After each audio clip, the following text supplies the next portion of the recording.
I'm Sean Fennessey. I'm Amanda Dobbins. And this is the Big Picture, a conversation show about Hamnet and the best performances of the year. Today we will talk about Chloe Zhao's new adaptation of Maggie O'Farrell's novel, about the family life of William Shakespeare. Perhaps you've heard of the man. This has been an awards magnet thus far and features a particularly acclaimed performance from Jessie Buckley. Joanna Robinson is joining us to have those conversations. Hello. I'm thrilled to be here. What an honor to be sandwiched between two of my favorite people. Thank you for being back here. Speaking of great performances, you will give one on this episode. Also, Kleber Mendonça Filho will give a great one. He is on the show. We're going to talk about his new film, The Secret Agent, which also features one of the great performances of the year from Wagner Moura. This is a film set in 1977 Brazil. Lots of intrigue, lots of sharks, lots of unexpected absurdity and heartbreaking truth about life under the thumb of power. It's an awards film. It's a beautiful movie. You know, Filho, he was a film critic and a programmer, so he speaks our language. He's one of us. Yes. He's one of us. Yes. And he was really great to talk to. I felt like I was hanging out with an older colleague when we were chatting, even though he's a genius and I'm a schmuck. We'll get into all that stuff very soon. This episode of The Big Picture is presented by Amazon Prime. You know how in every great holiday movie, there's that last-minute scramble to make it all come together? From gifts to hosting essentials, Prime's fast shipping is always there for you during the holidays, especially when it's last minute and just can't wait. So if you need fast, free delivery that saves the day, it's on Prime. Head to amazon.com/prime to shop now. Before we get into Hamnet, let's talk about some news. Really good news, really exciting news. A billboard went up. Don't you love when a billboard goes up and you think something cool is about to happen? A billboard went up. This time, it was a billboard for the new Steven Spielberg film, which may or may not be called Disclosure. This new movie stars Josh O'Connor, Emily Blunt, Coleman Domingo, Colin Firth, Wyatt Russell, and we think it's about aliens. We don't know. It was rumored at some point, right? Yes, there is a rumor going around that I don't think is true, that it is a quasi sequel to Close Encounters of the Third Kind. Okay. Now, I don't believe that specifically. They screened some footage at Universal, right? Did they? Yeah. I think some people saw some And footage. was Richard Dreyfuss in that footage? There were some tones, familiar tones. Yeah, I mean, isn't every Spielberg movie a quasi-sequel That's to correct. Close Encounters of the Third Kind? Correct. Said with Very respect. fair point. Very fair point. And appreciation Yes. for his work You and think the this will be plight of the about- divorced child. Yes, a child of looking divorce, up yeah. at the skies and wondering, why me, God, Is there slash something aliens? more? Yeah. Slash dad. I was happy this was this hit the world because we've done Spielberg episodes together, the three of We us, have. and Spielberg very, very important as a filmmaker to all three of us, and frankly, really to most movie fans. But this new movie is a big old fashioned summer blockbuster coming June 12th, 2026. Yeah. Your thoughts on the billboard? I appreciate a date. As you know, I'm a planner. Like to get that calendar organized. No like to vacations in June. send the invites. Like to send the family invites. So thank you for the specificity. And it was the billboard in Times Square? I believe so. Do you want a billboard in Times Square? Is that an ambition of yours? Do I want a billboard? Yeah. Like a video, you like a big, personally. like the big vertical video one. Yeah, How of about your that? face. Of me? The Yeah. Frasier Yeah. TV show one. And then you can like be posing in front of it, you know? I could not want something less. Talking about physical media. I would rather drink bleach while Yeah. watching Pete what Alonso if you- hit 500 home runs. What if you convert the masses and all the Baltimore. buskers and all the tourists Yeah, of, what if of it's New York? a billboard for 4Ks? Yeah. And it's like a tower Mhm. of and you It's get just your little face peeping over a lifetime tower. supply. Yeah. Unlimited. You are the king of 4Ks. And then you get every edition forever. Keep talking. No, I don't want that. Okay. I'm more than happy to cede that real estate to Steven Spielberg. Any thoughts about this promotional moment? It's not really news. I think it's fun that there's mystery around it. Yeah. I think that's really fun. I have reservations around it because in our Spielberg conversations, I think we've talked about, is this our favorite Spielberg era that we're in right now? I think David Koepp being involved is both interesting and nerve-making because we all loved Black Bag, but I don't think any of us loved the Jurassic Park movie that came out this year, except Amanda did. I had a nice time. Okay, a fun time at the movies. You know what? Jonathan Bailey met that computer brontosaurus on the island, and he delivered emotion, and I responded I think to Amanda's it. going to love this movie. Also, a brontosaurus took over Cobble Hill. Okay. So what more could you ask for? This is the kind of scintillating film insights that we expect from this show. I'm excited about this movie. We'll talk about it a lot more in the coming days. I don't know how you can have that take and then have the reaction that you just had to the trailer that we just watched. You can't be, well, I guess you can contain multitudes. You can respond to dinosaurs. Yes. You can contain contradictory multitudes. Yeah. Speaking of the bard. Sure. That's Walt Whitman, right? Mm-hmm. Who? Oh yeah. Yeah. Sure. And speaking of that, the dinosaur, the brontosaurus in question, was his park was right by the Brooklyn Bridge. Speaking of Walt Whitman, the brontosaurus in question. Yeah, sure. I think it was a brontosaurus. I'm not sure. I do think that dinosaur genealogy has evolved. Would you list the brontosaurus as one of the top performances of the year? Well, he's not seen, Okay. It's just, but it's evocative. Yeah, it's just the idea of what has happened to New York real estate that is interesting to me. I'll bet it is. It's of a world. You just alluded to a new trailer that just hit this morning for another coming blockbuster. We'll see, I guess, for Supergirl. Piece of IP? Yes. This is the second film officially in the new DCU. James Gunn and Peter Safran's reimagining of the DC movies. Superman came out last summer. Did very well. We all liked it. People liked it. And we liked it. This new movie is directed by Craig Gillespie. It stars Millie Alcock of Game of Thrones, House of the Dragon fame, who was terrific in the first season of that show, I thought. And she stars as Supergirl. Matthias Schoenaerts is in this film, I guess, as the villain. What a else guy would with he be some doing pins here? on his face. Yeah. Jason Momoa probably in this film as Lobo. What are your thoughts on the character Lobo? I know you've been waiting for Lobo, right? You've been counting the days. So he's not Aquaman. He is Even not. though Aquaman is part of the DC universe. Well, we don't know who's going to be portraying Aquaman. But he was previously Aquaman. That was the DCEU. Sure. Great. This is the DCU. That was the Snyder regime. Yes. This is the Gunniverse. So Lobo, land, air, or sea? Land. Okay. He's an alien. Is he a bounty hunter? Sometimes? He's a bounty hunter sometimes. Well known for his cigar chomping and his sort of DC's answer to Wolverine. Yeah. Okay. Like a kind of a tough guy. Adamantium? No. Well, that's what Logan has, but there's no adamantium in the DC I just wanted to make sure that I was remembering yes, that. you knew That's Wolverine, and then Wakanda makes what? Vibranium. Thank you. And in Avatar, it's unobtainium. That's correct. Yeah. But which is completely not referenced in Avatars Spoiler 2 and 3. alert. Well, I'm sorry, but they've moved on to, other water and fire. Right, but also other even more unobtainium whale brain juice. Sure, yeah. That's what they're after in the second film and perhaps in the third. Great. Welcome back. I hate Avatar. I hate Avatar. Lobo. Supergirl, help me with Supergirl. Come on, help me. No, I mean it looks fun. Does it?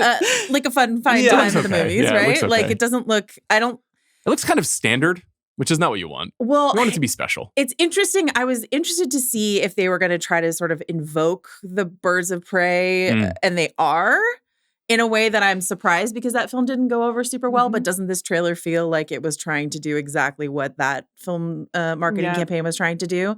But Millie Alcock is great. Yeah.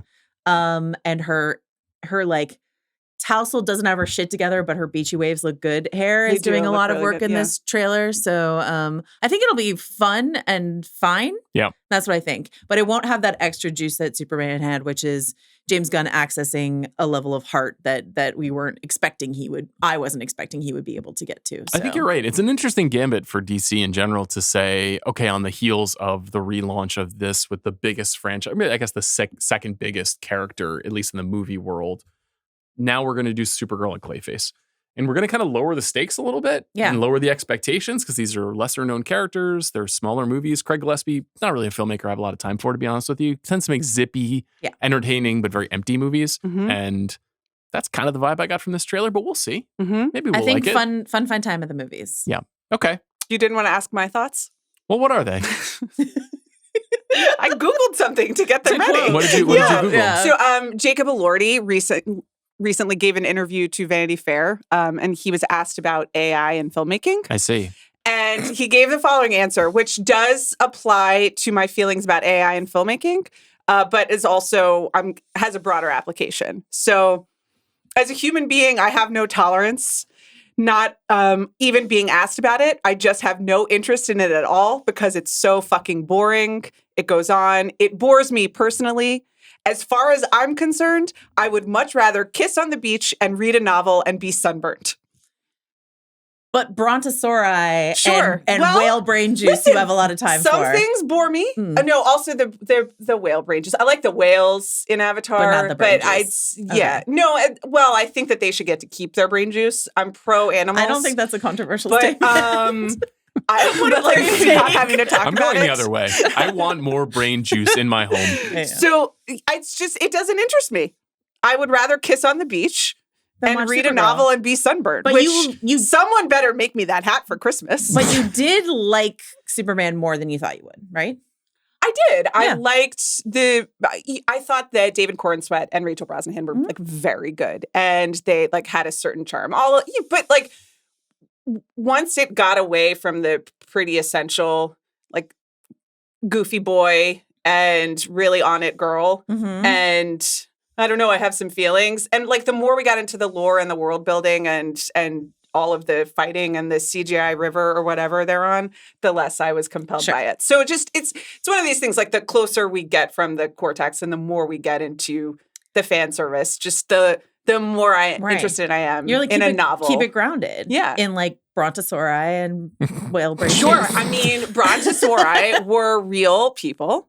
I mean, animals. Sure. And we brought them back, So there was like it was science. Jurassic Park is science. Exactly. Yeah, right. Yeah, and as the, premier science corner of the internet. Yeah. It speaks to my interest. This is the premier science corner of the entire internet? Yeah. The one that you host on this show? Yeah, it's just me. Yeah, it's right here. We haven't determined if Science Corner is asking questions or answering them. It is a vigorous discussion. With yourself?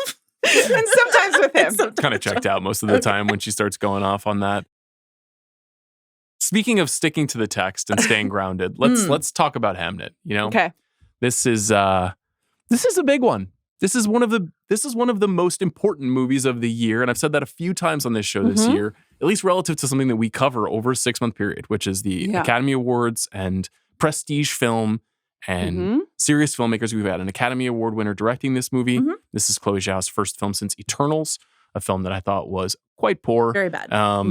But coming off of Nomadland, a movie that I liked quite a bit, which I think has developed a little bit of a negative reputation as an Oscar winner. It was a COVID-era movie. Right. But I found a lot of sincerity and thoughtfulness in that movie. I thought that was a really interesting evolution of her filmmaking style.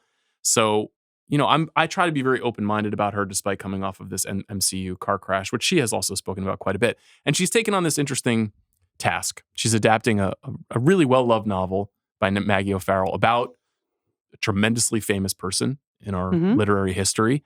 Hamnet Shakespeare. A person I did not know anything about. And I want to kind of foreground our conversation about this movie by saying that not only did I not know anything about the novel and had not read the novel before I saw the film, I didn't know anything about Shakespeare's life. Not a single thing. I studied a lot of Shakespeare in college. I've read a lot of his plays. I've never read a single thing. I have many leather-bound books. Many leather-bound books. It smells of great mahogany. But I just didn't know any of the biography. So when I sat down to watch this movie, it was revelation, or at least perceived revelation based on what's inside of the novel. And I don't know, I still to this day don't know what's accurate and not accurate and so forth. It's not very accurate. Okay. That's helpful to know, I guess, although it ultimately doesn't matter. The film is shot by Lucas Zal, most recently shot The Zone of Interest. The film's edited by Zhao and Afonso Goncalves, who is also Todd Haynes' editor, one of the best editors in the world. Music is by Max Richter, quite notably, and for a couple of reasons. Yeah. The movie is about Shakespeare and his wife Agnes celebrating the birth of their son Hamnet, and then tragedy strikes. How much are we talking about is my question. How do you talk about this I think movie? We have to talk about all of it, right? Yeah. Well, the film does open with a title card that says, in 16th century England, the names Hamlet and Hamnet were interchangeable. And then it ascribes the quote to the I believe it's the death of Hamnet and the rise of Hamlet. Yeah, exactly. Yeah. But anyway, the death of Hamnet is there on the very first title card. Yeah. Yes. So it's premise, I would say. Yes. Yeah. So all to say, we'll be spoiling the events of the film in this conversation because you just cannot talk about the movie without actually exploring what happens, particularly in the second half of the movie. So, Joanna, since you're our guest, I'll start with you. What did you think of Hamnet? So I think it's really interesting when you talk about being an important film because I do think it's an important movie especially for like lovers of your podcast, for this inflection point we find ourselves in Hollywood and the love of going to the theater and what it means to share art together in a space. I think it is so important for that reason. I think it's the most important movie of the year for that conversation. I don't think it's the best movie I saw this year. I don't think it should win Best Picture or anything like that. But in terms of if you care about going to the movies, which I think people who listen to your podcast do. I hope so. We try. I don't think any other movie, not Babylon, one of your beloved, not Jay Kelly, which sort of purports to do it this year, has captured what that means in a communal space the way that this movie does. So important with a capital I. But I also think I've been a little dismayed by the way the wonderful people who worked on this film have been talking about this film. I think they're making it sound really unapproachable, they're talking about it in a high art kind of way, which I have a lot of space for, in a very sort of Mother Gaia, Goddess Earth there's like way. woo-woo spirituality. There's a lot of stuff that just I worry is going to turn people off. And what I think this movie has to say about the universal idea of grief and the universal idea of how we use art to process that is really accessible. Something that Paul Mescal has said, and something my drama teachers used to say, is that you don't have to understand the words of Shakespeare at all. If it's done well, you get it. Emotionally, it impacts you. So you don't need to know anything about Shakespeare. You don't need to understand even the language of Hamlet in order to feel what happens at the sort of climax of this film, I would argue. And so I just hope that people think of it in a more accessible way than I worry it's being talked about. Does that make sense? It does. Yeah. I think it's a great advocacy for the film itself. Did you read the novel? I did. Okay. And did you read the novel? I did and loved the novel. Yeah. Okay. So you both read the novel before you saw the film? Yes. Okay. So what did you think of Hamnet? So I think Joanna makes a great point, and that is the best case for the film, and is certainly locates what is best about the film and what was best about the book. I felt as well, which is the ending. And the ending is spectacularly moving. I've seen the film twice. I've ugly cried both times. I think it really does reveal the power of art and seeing art together, and it's like an art and grief, to your point. And so I don't want to undersell that, because once they are in the Globe Theater, it's really amazing stuff. I found myself incredibly resistant to the rest of the film. And I think some of it is what Joanna located, is that there is a real woo-woo energy to the first hour and to the characterization of Agnes in particular, which sort of like Woods Witch pedigree sort of thing. And then but then bleeds into the actual filmmaking. And respectfully, if I had to see that tree one more time, I was going to light myself on fire. I get it. It's beautiful and powerful, and it's connects to the sky, but also there are deep roots in the earth. And then there's something unknowable down below. Wow. Yeah. I get it.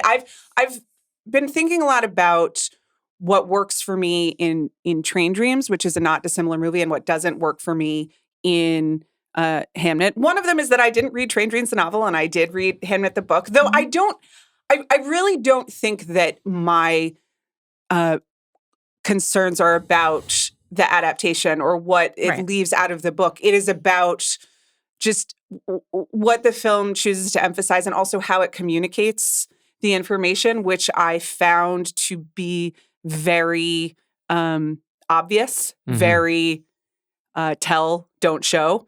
And so there's something of just, it is a movie about grief, but and it's a movie set in the 16th century, but it is, or maybe the 17th century. But it is like very post-psychology, post-therapy. Like, let me tell you that this is a movie about grief 45,000 times, and we all need to we are processing our feelings in a way that I guess I'm allergic to. Mm-hmm. And ultimately, when it just does let people and let the characters process feelings all together, I think it's tremendously effective. But I was pretty impatient with the rest. I've seen it twice now too, sort of, and I'll tell you a little bit later about my second movie-going experience, which was interesting. The first time I saw it was over the summer, and I saw it before the fall festivals. Like I said, I hadn't read the book and didn't really know what to expect. And I found the first hour a crushing bore.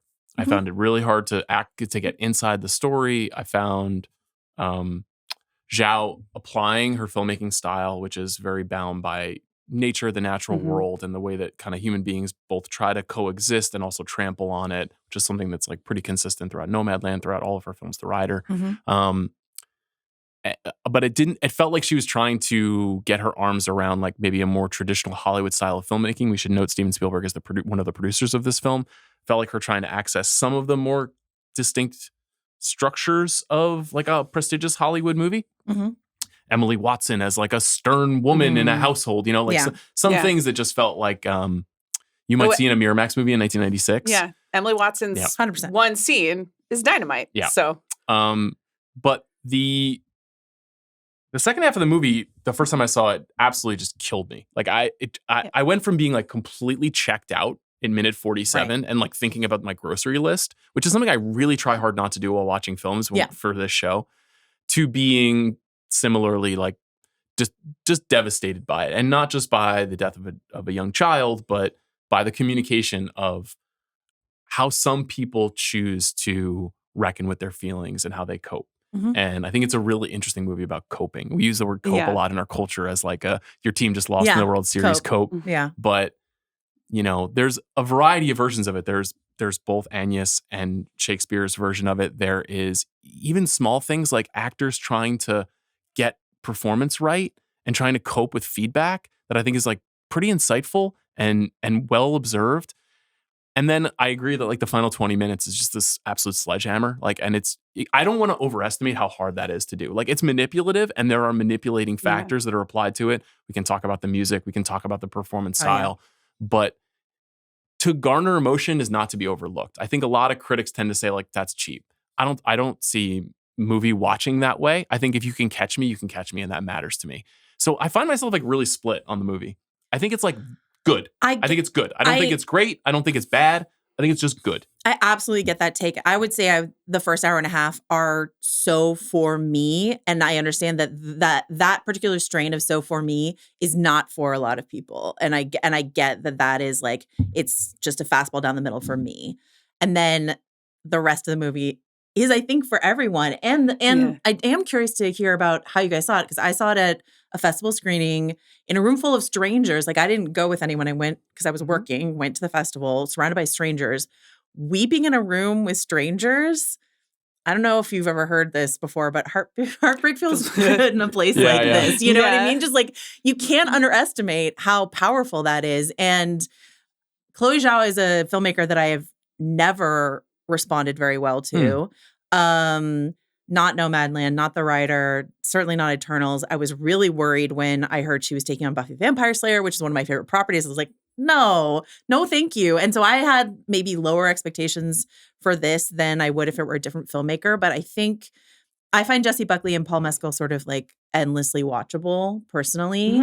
And what they brought to this movie, when you hear them talk about the process of this movie, it's, again, very woo-woo, but also very based in the theater.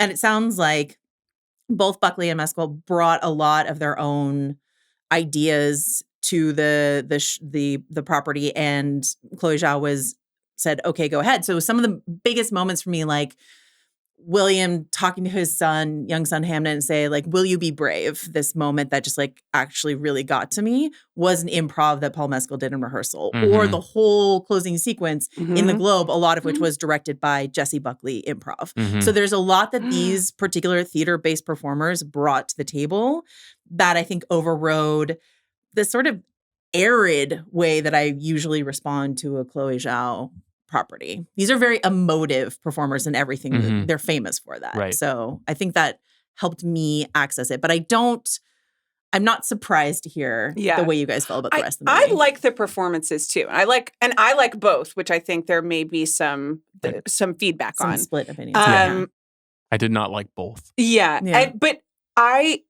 What I liked about them was the rawness. Mhm. And there's a scene midway through the movie, which to me is possibly even more upsetting than the end scene, which is when Anya says Jessie Buckley gives birth to twins, and the second twin is a surprise, as it was in those days, and also is not immediately visibly alive. Mm-hmm. And there's a camera hold on Jessie Buckley in great physical distress, holding that child and working through all of it. And then when the child does start crying, I'm getting really emotional, as you can see. But like the wonder and the fear and the what's going on in her face is like you can't reproduce that. Is astonishing. You can't reproduce it. Sorry, excuse me. So it clearly really worked on me. But I also, at the same time, I'm like, I don't know if I think the characters are very good. Mm-hmm. Like, I think just the actual, like, the ending scene where it's leading with her improv. I mean, I think it's the most amazing thing. And I think when she reaches out, again, I'm going to start crying. Like, it really works. But until that moment, I'm like, does this person have a head injury? Like, what's going on? Like, there is something that is so in conflict between their performances, and these two people on screen are so talented and so able to communicate not even ideas, really, just emotion. And I think that's astonishing and an accomplishment. But I don't know if they are always tied to ideas or like the schema of a film. I don't disagree. I think it's like a very, again, I don't want to sound too sort of woo-woo, but it feels a very primal performance. Yeah. You know what I mean? They don't feel like fully formed characters. They feel like sort of elemental emotional thing. I do sound very woo-woo talking about that, but I like that works on me, but I don't disagree with the critique that these don't feel like real people. This isn't a like biopic of William Shakespeare where you're going to walk away and saying like, I really understand who William Shakespeare is. Yeah. That's not what this film is purporting to do. So. All of that until they get to Hamnet and like the actual architecture of the novel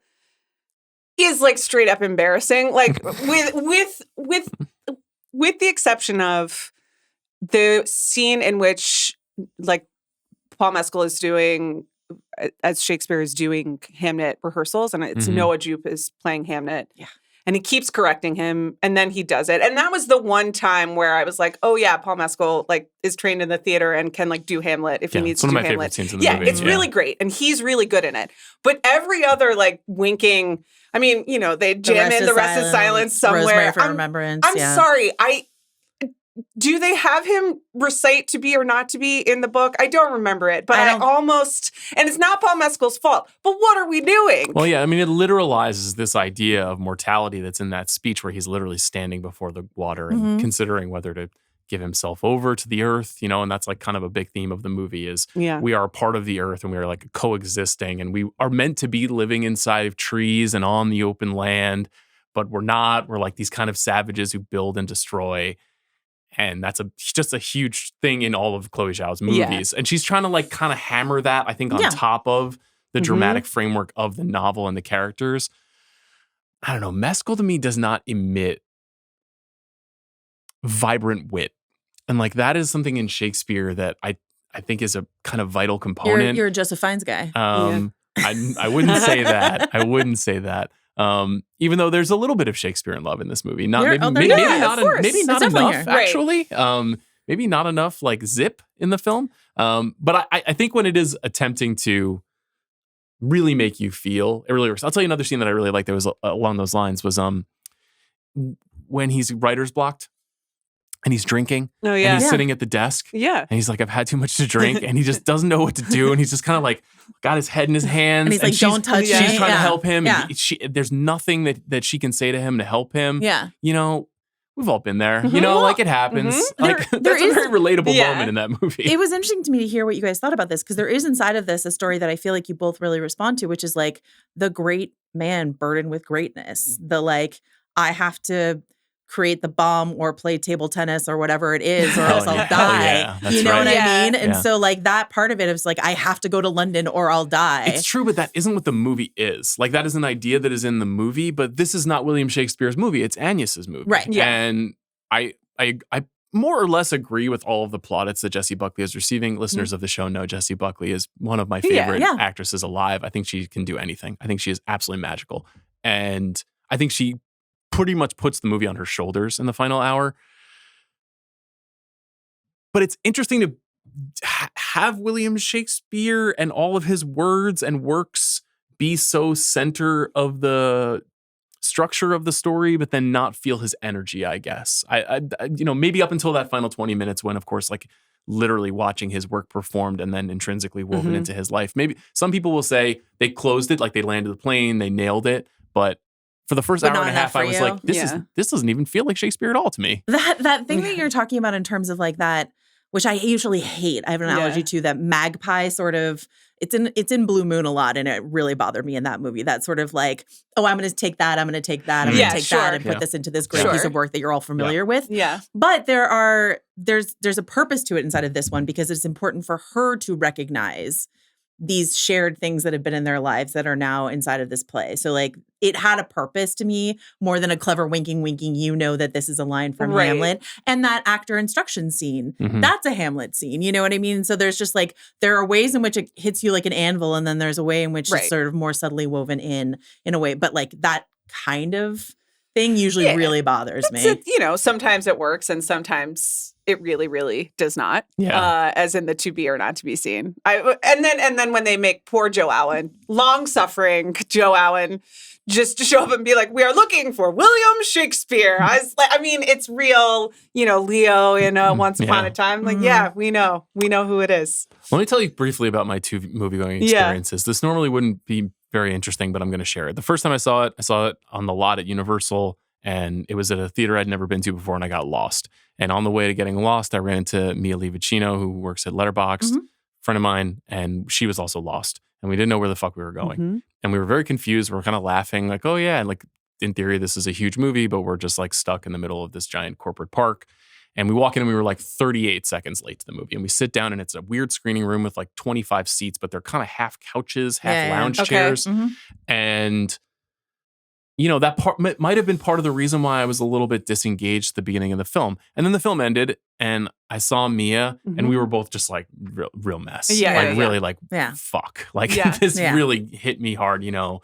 I think there's some very obvious parental parallels. If you have a kid and you see what happens to Hamnet in the movie, it's really, really hard to watch. That kid. I mean, and then they also, you know, they literalize the Hamlet's father's ghost thing with, and they have. So let me use that as an entree to my second screening. So I saw the movie a second time last night at the Rico Paseo in Pasadena. It was me and about 13 other people. And we were watching the film all the way through, and we get to the final 20 minutes of the film, and there's the moment when the ghost emerges and starts speaking to Hamlet, and then the moment when the ghost is leaving the stage and she says, turn around, come back, turn around. And right at that moment, the emergency alarm went off and everyone had to leave the building. Oh my God. Now, this was strange. So we went through the emergency exit in the movie theater and we walked into this sort of back hallway, which was kind of an unfinished basement kind of vibe. And we went out to find one of the emergency exits to go out into the plaza of the movie theater. And as soon as that door opened, it sounded like there were gunshots. So the person who opened that door ran. And then everyone who was in my movie theater ran out. Now, it wasn't gunshots. It sounded like it was actually maybe ultimately just a truck loading. Okay. But because the emergency alarm had gone off, everyone was really freaked out and tense. And we were at the most critical emotional moment of the movie. The people who were coming out of the emergency exit with me in tears. Yeah. So we go down the other end of the hallway and we go around the exit and we get out into the plaza and then we go back to the lobby of the movie theater. And of course, we enter the lobby of the movie theater and the guy who's working there says, oh, sorry, false alarm. So the movie has been like effectively ruined for these people. I would say, yeah. And for me, I was like, I have to go home. I'm not going to wait for them to rerun the reel. I've already seen this film. I know what's happening in the last 5 minutes of the movie. But all the other patrons did go back inside and watch the movie. And I was thinking about that and kind of like a movie's power and how the movie the second time just felt way less effective to me. Because when that moment happened, it dawned on me how not emotionally crushed and devastated I was in those final 20 minutes. And I was looking around at people who felt the way that I felt in July when I ran into Mia afterwards, and I was a mess. And then a second viewing does not make a film better or worse. Specifically, rewatchability is not the clearest metric.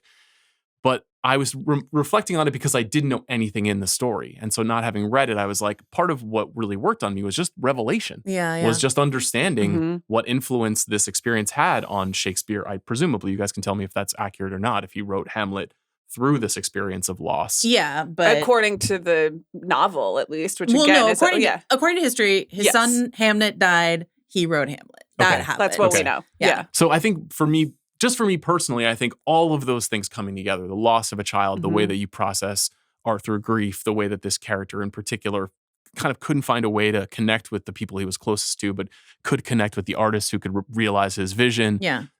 All of that is fascinating. And then once you've got it, I got it. Interesting. I will say, my second viewing, also at the Regal Paseo, but in the morning and no emergency. Yeah.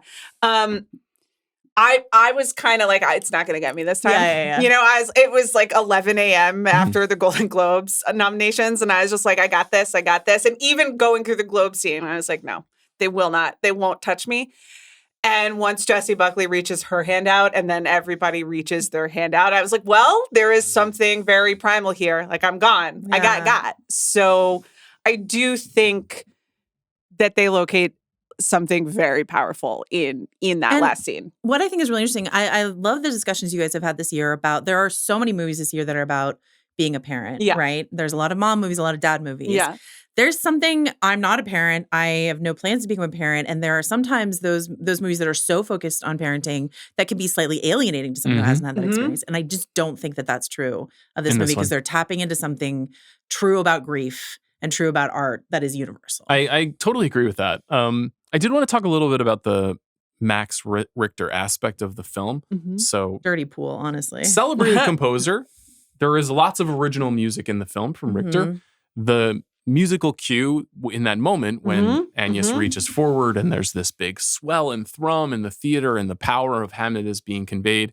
On the Nature of Daylight is playing on the soundtrack, which is previously recorded music that we've heard before in films and television shows, and is considered a bit of a cheat sheet if you're trying skeleton to get key sort of thing. if you're trying to get people to feel things.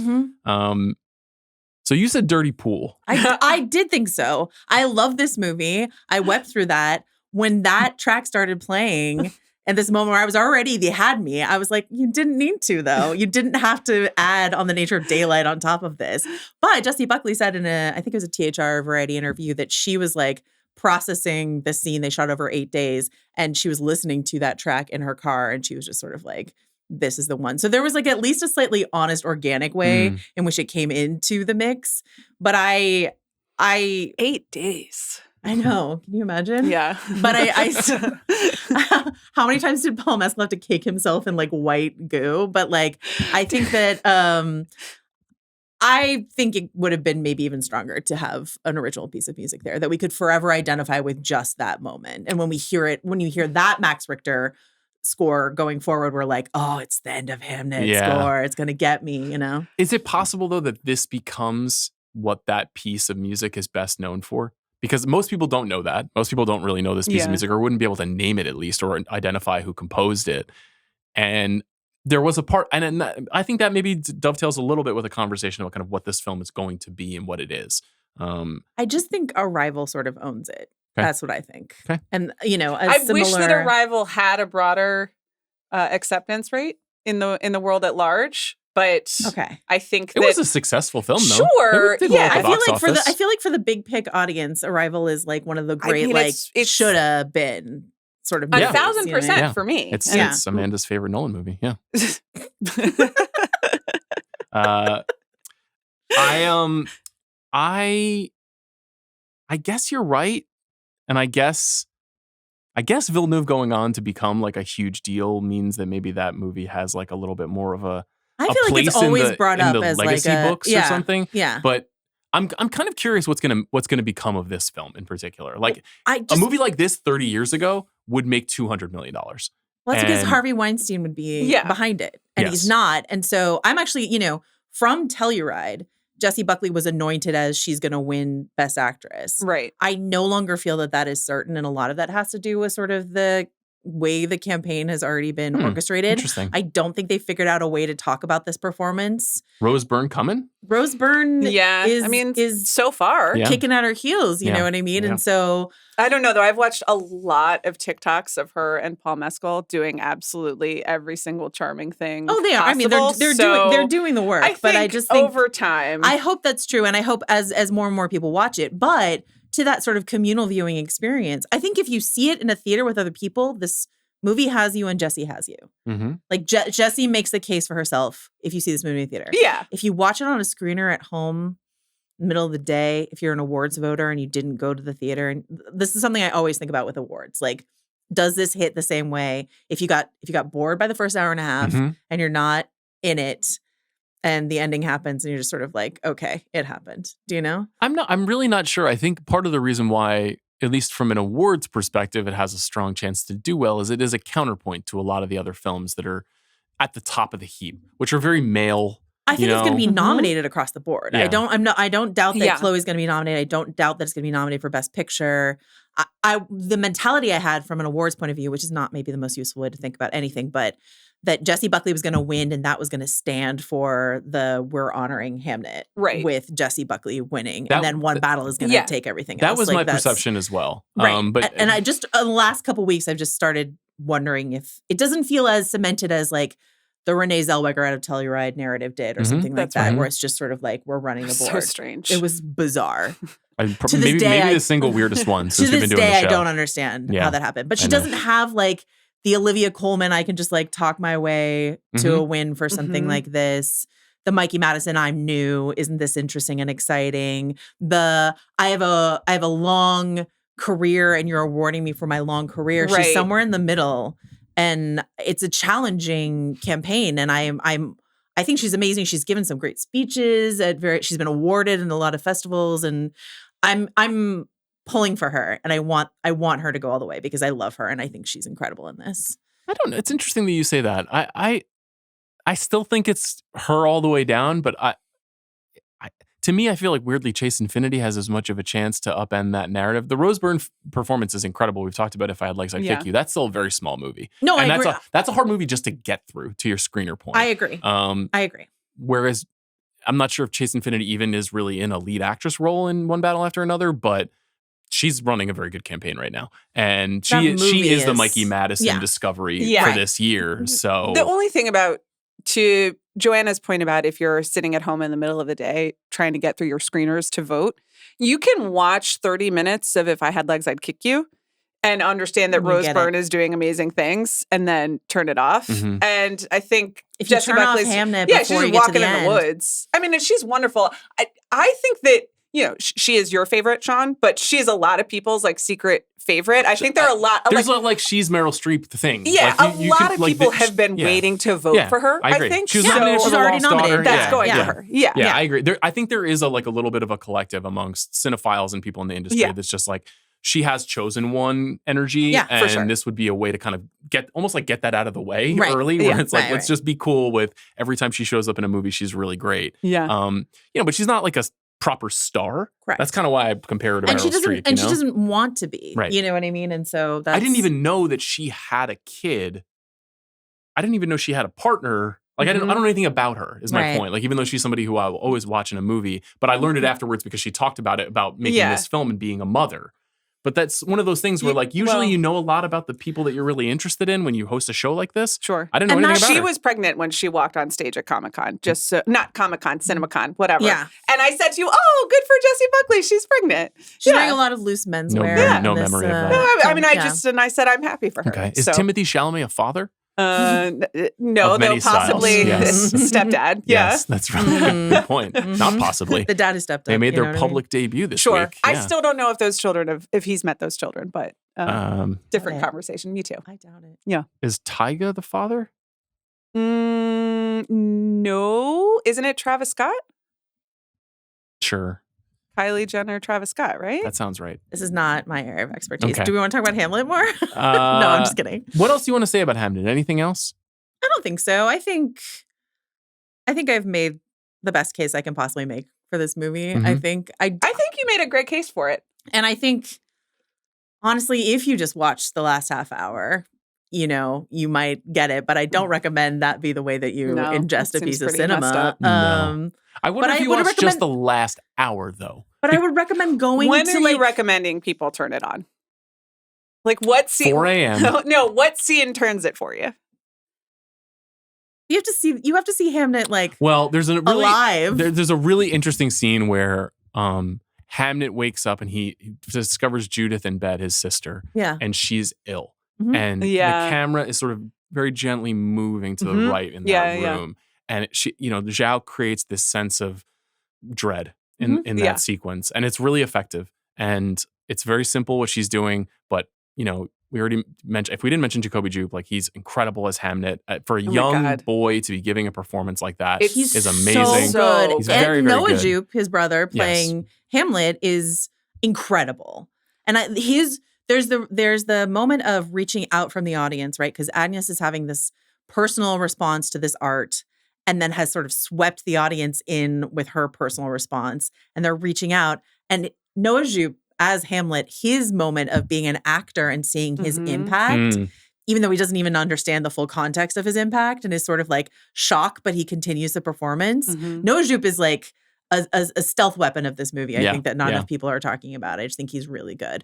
But that the camera that you're talking about, Chloe Zhao has talked about how Zone of Interest was a huge inspo for the way she framed this movie and that she wanted it to make it feel theatrical. So she's giving you the whole, there's not a ton of close-ups other than a few that you've mentioned. There's a lot of things that happen in the center of a wide frame. Yeah, there's a very memorable shot where you see Will and Hamnet goes around the corner of the house, but the house is almost you're almost seeing the triangle of the house, the meeting point of the two sides, and the kind of the distance between them just going around that corner. It is Lucas Zal, you can see him bringing his very particular eye to framing that sort of thing. And the other Chloe Zhao films don't really have that particular visual sensibility. Exactly. They're the camera is much more flowing. It's much more in the sequence where Hamnet does die, where it's very handheld, sort of moving in and out of focus. Yeah. And it feels very rough. That's a really hard scene to watch emotionally. But from a filmmaking perspective, that feels more like Nomadland to me. Yeah. So it's this interesting collision of styles where Zhao is trying to evolve somehow but she's trying to maintain what makes her. It's a little I think part of why I bump on the movie a bit is that it feels like it's kind of a work in development for her, even though it's so emotionally brutal and direct that to be trying to evolve as a director with material that is this big is difficult to pull off.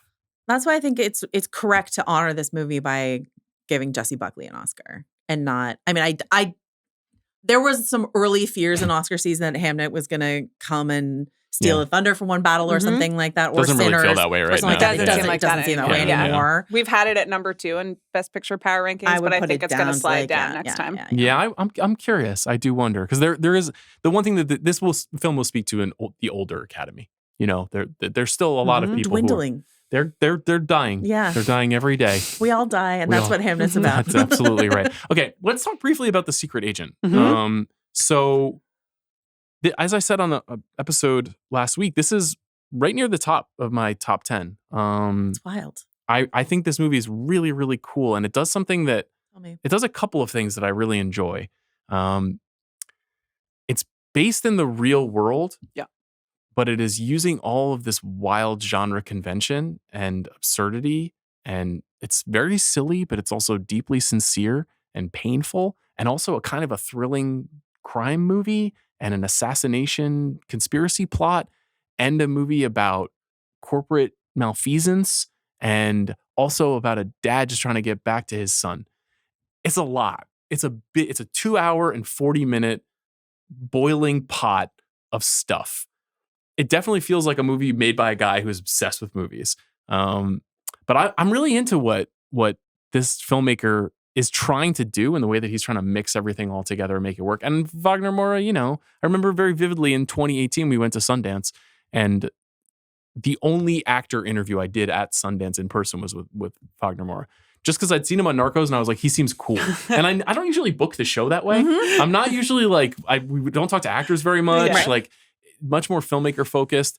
But he just kind of had a vibe. And I think this movie uses his real sense of sincerity and mystery and sexiness really, really well. So I'm a big fan of this movie. Did you? Yeah. No, I finally caught up with it.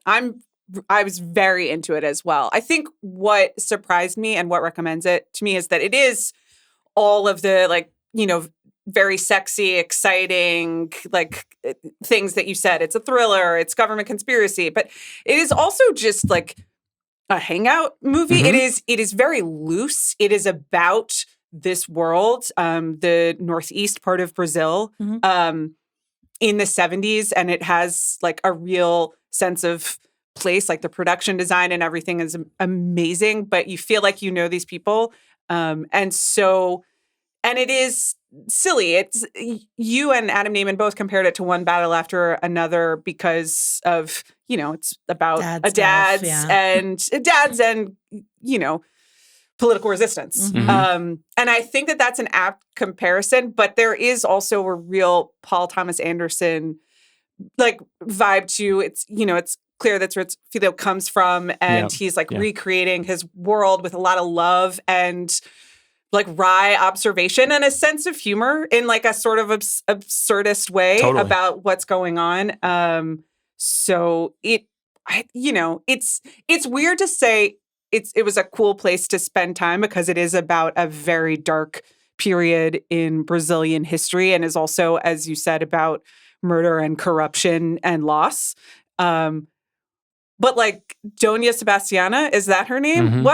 What a legend. I want to hang out with her forever. I know. What did you think?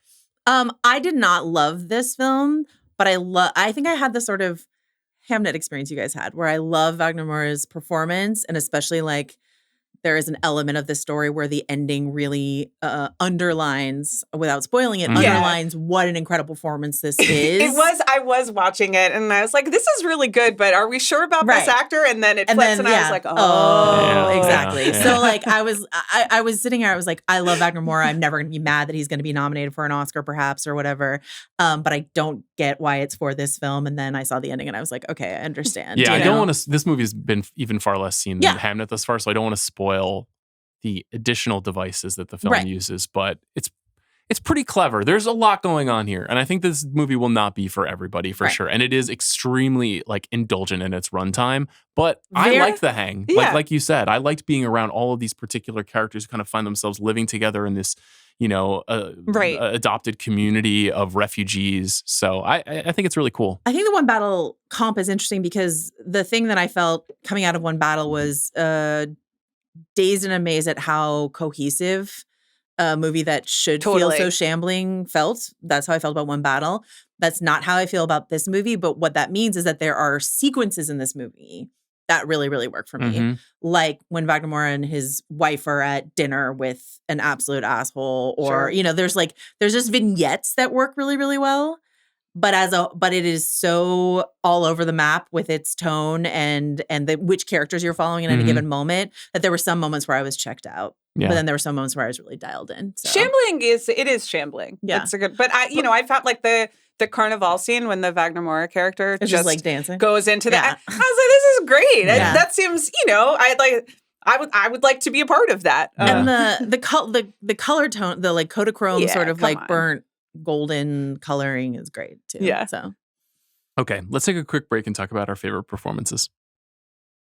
Okay, and now it's time for a segment brought to you by Coca Cola. This has been such a special year for actors that we love. There's something so joyful about watching actors you have a big relationship with at the top of their game, and those moments are even better with a Coca Cola by your side. So, is there a performance from an actor that you have a big relationship to that you want to spotlight here? As we know, I'm an Olivia Colman diehard, ride or die since The Crown, and also maybe other. Anyway, she's been in a lot of things I love. And this year in the United States, we should clarify, she was in Paddington in Peru as a nun borrowing heavily from The Sound of Music. And this was the first film I ever took my young son to in a theater. And so my son loves Paddington. I love Olivia Colman. We got to go together. He mostly behaved. And I thought she was very funny. It's a very classic, accomplished actor doing silly things in a big budget movie. And it brought me a lot of joy. It's a great pick. I'm glad you mentioned your son. I am a son as well, a son of Ethan Hawke, one of my faves. We had our dad here on the show earlier this year. His performance in Blue Moon is absolutely wonderful. Transporting, fascinating portrayal of a composer and writer of music for the stage at near the end of his life. Truly heartbreaking, something we've never really seen from Hawke before. Nice to see that, there's still moves inside of his bag, some things we haven't seen. And so he's definitely my pick. And whether it's on the big screen or in a bottle, joy is always better when it's shared with the people that you love. So refresh your holidays this season with Coca Cola. So the assignment was 10 performances each. The assignment was not, please predict the top 10 leading performances at the Academy Awards this year. I said, maybe one or two of those. And then the rest, let's have a little bit of fun. You like this exercise? Yeah, I love this. Did you used to do this on Little Gold Men? I don't know that I ever did this, but I feel like I did it with you guys last year. Did you? You did do it with us. Yes, that's right. I was just making an adjustment that I thought of in the car because we have some overlap. I changed one as well to avoid overlap. And I like the overlap, but okay. I made another one just to spread the wealth, as it were. But I kept a couple of the overlaps because I think consensus is fun. That's fine by me. What was your number one last year? Do you remember? I don't. What was my number one? What movies were last year? I don't know. Does anything matter? I was thinking Anora won last year. I was thinking about the films that at the Oscars last year and how like Conclave and Anora and Emilia Perez don't feel like they exist anymore. Yes. Right? I don't think that'll be true for like a One Battle of Sinners Conclave year, does because the new Pope saved cinema. Okay. Yeah. That was tough how he went into he took over the Pope chair. Yeah. And then he was like, all these filmmakers need to come to Italy and hang out with me. And then Netflix bought Warner Brothers. Okay. And so what happened there? what?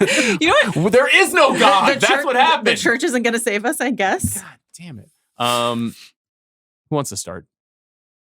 I'll start. Great. I like that we did a similar thing. I like at the top. Yeah, this is a good pick. I like this one. So I just want to highlight Jane Austen Wrecked My Life, which is a very small movie, French film. Delightful.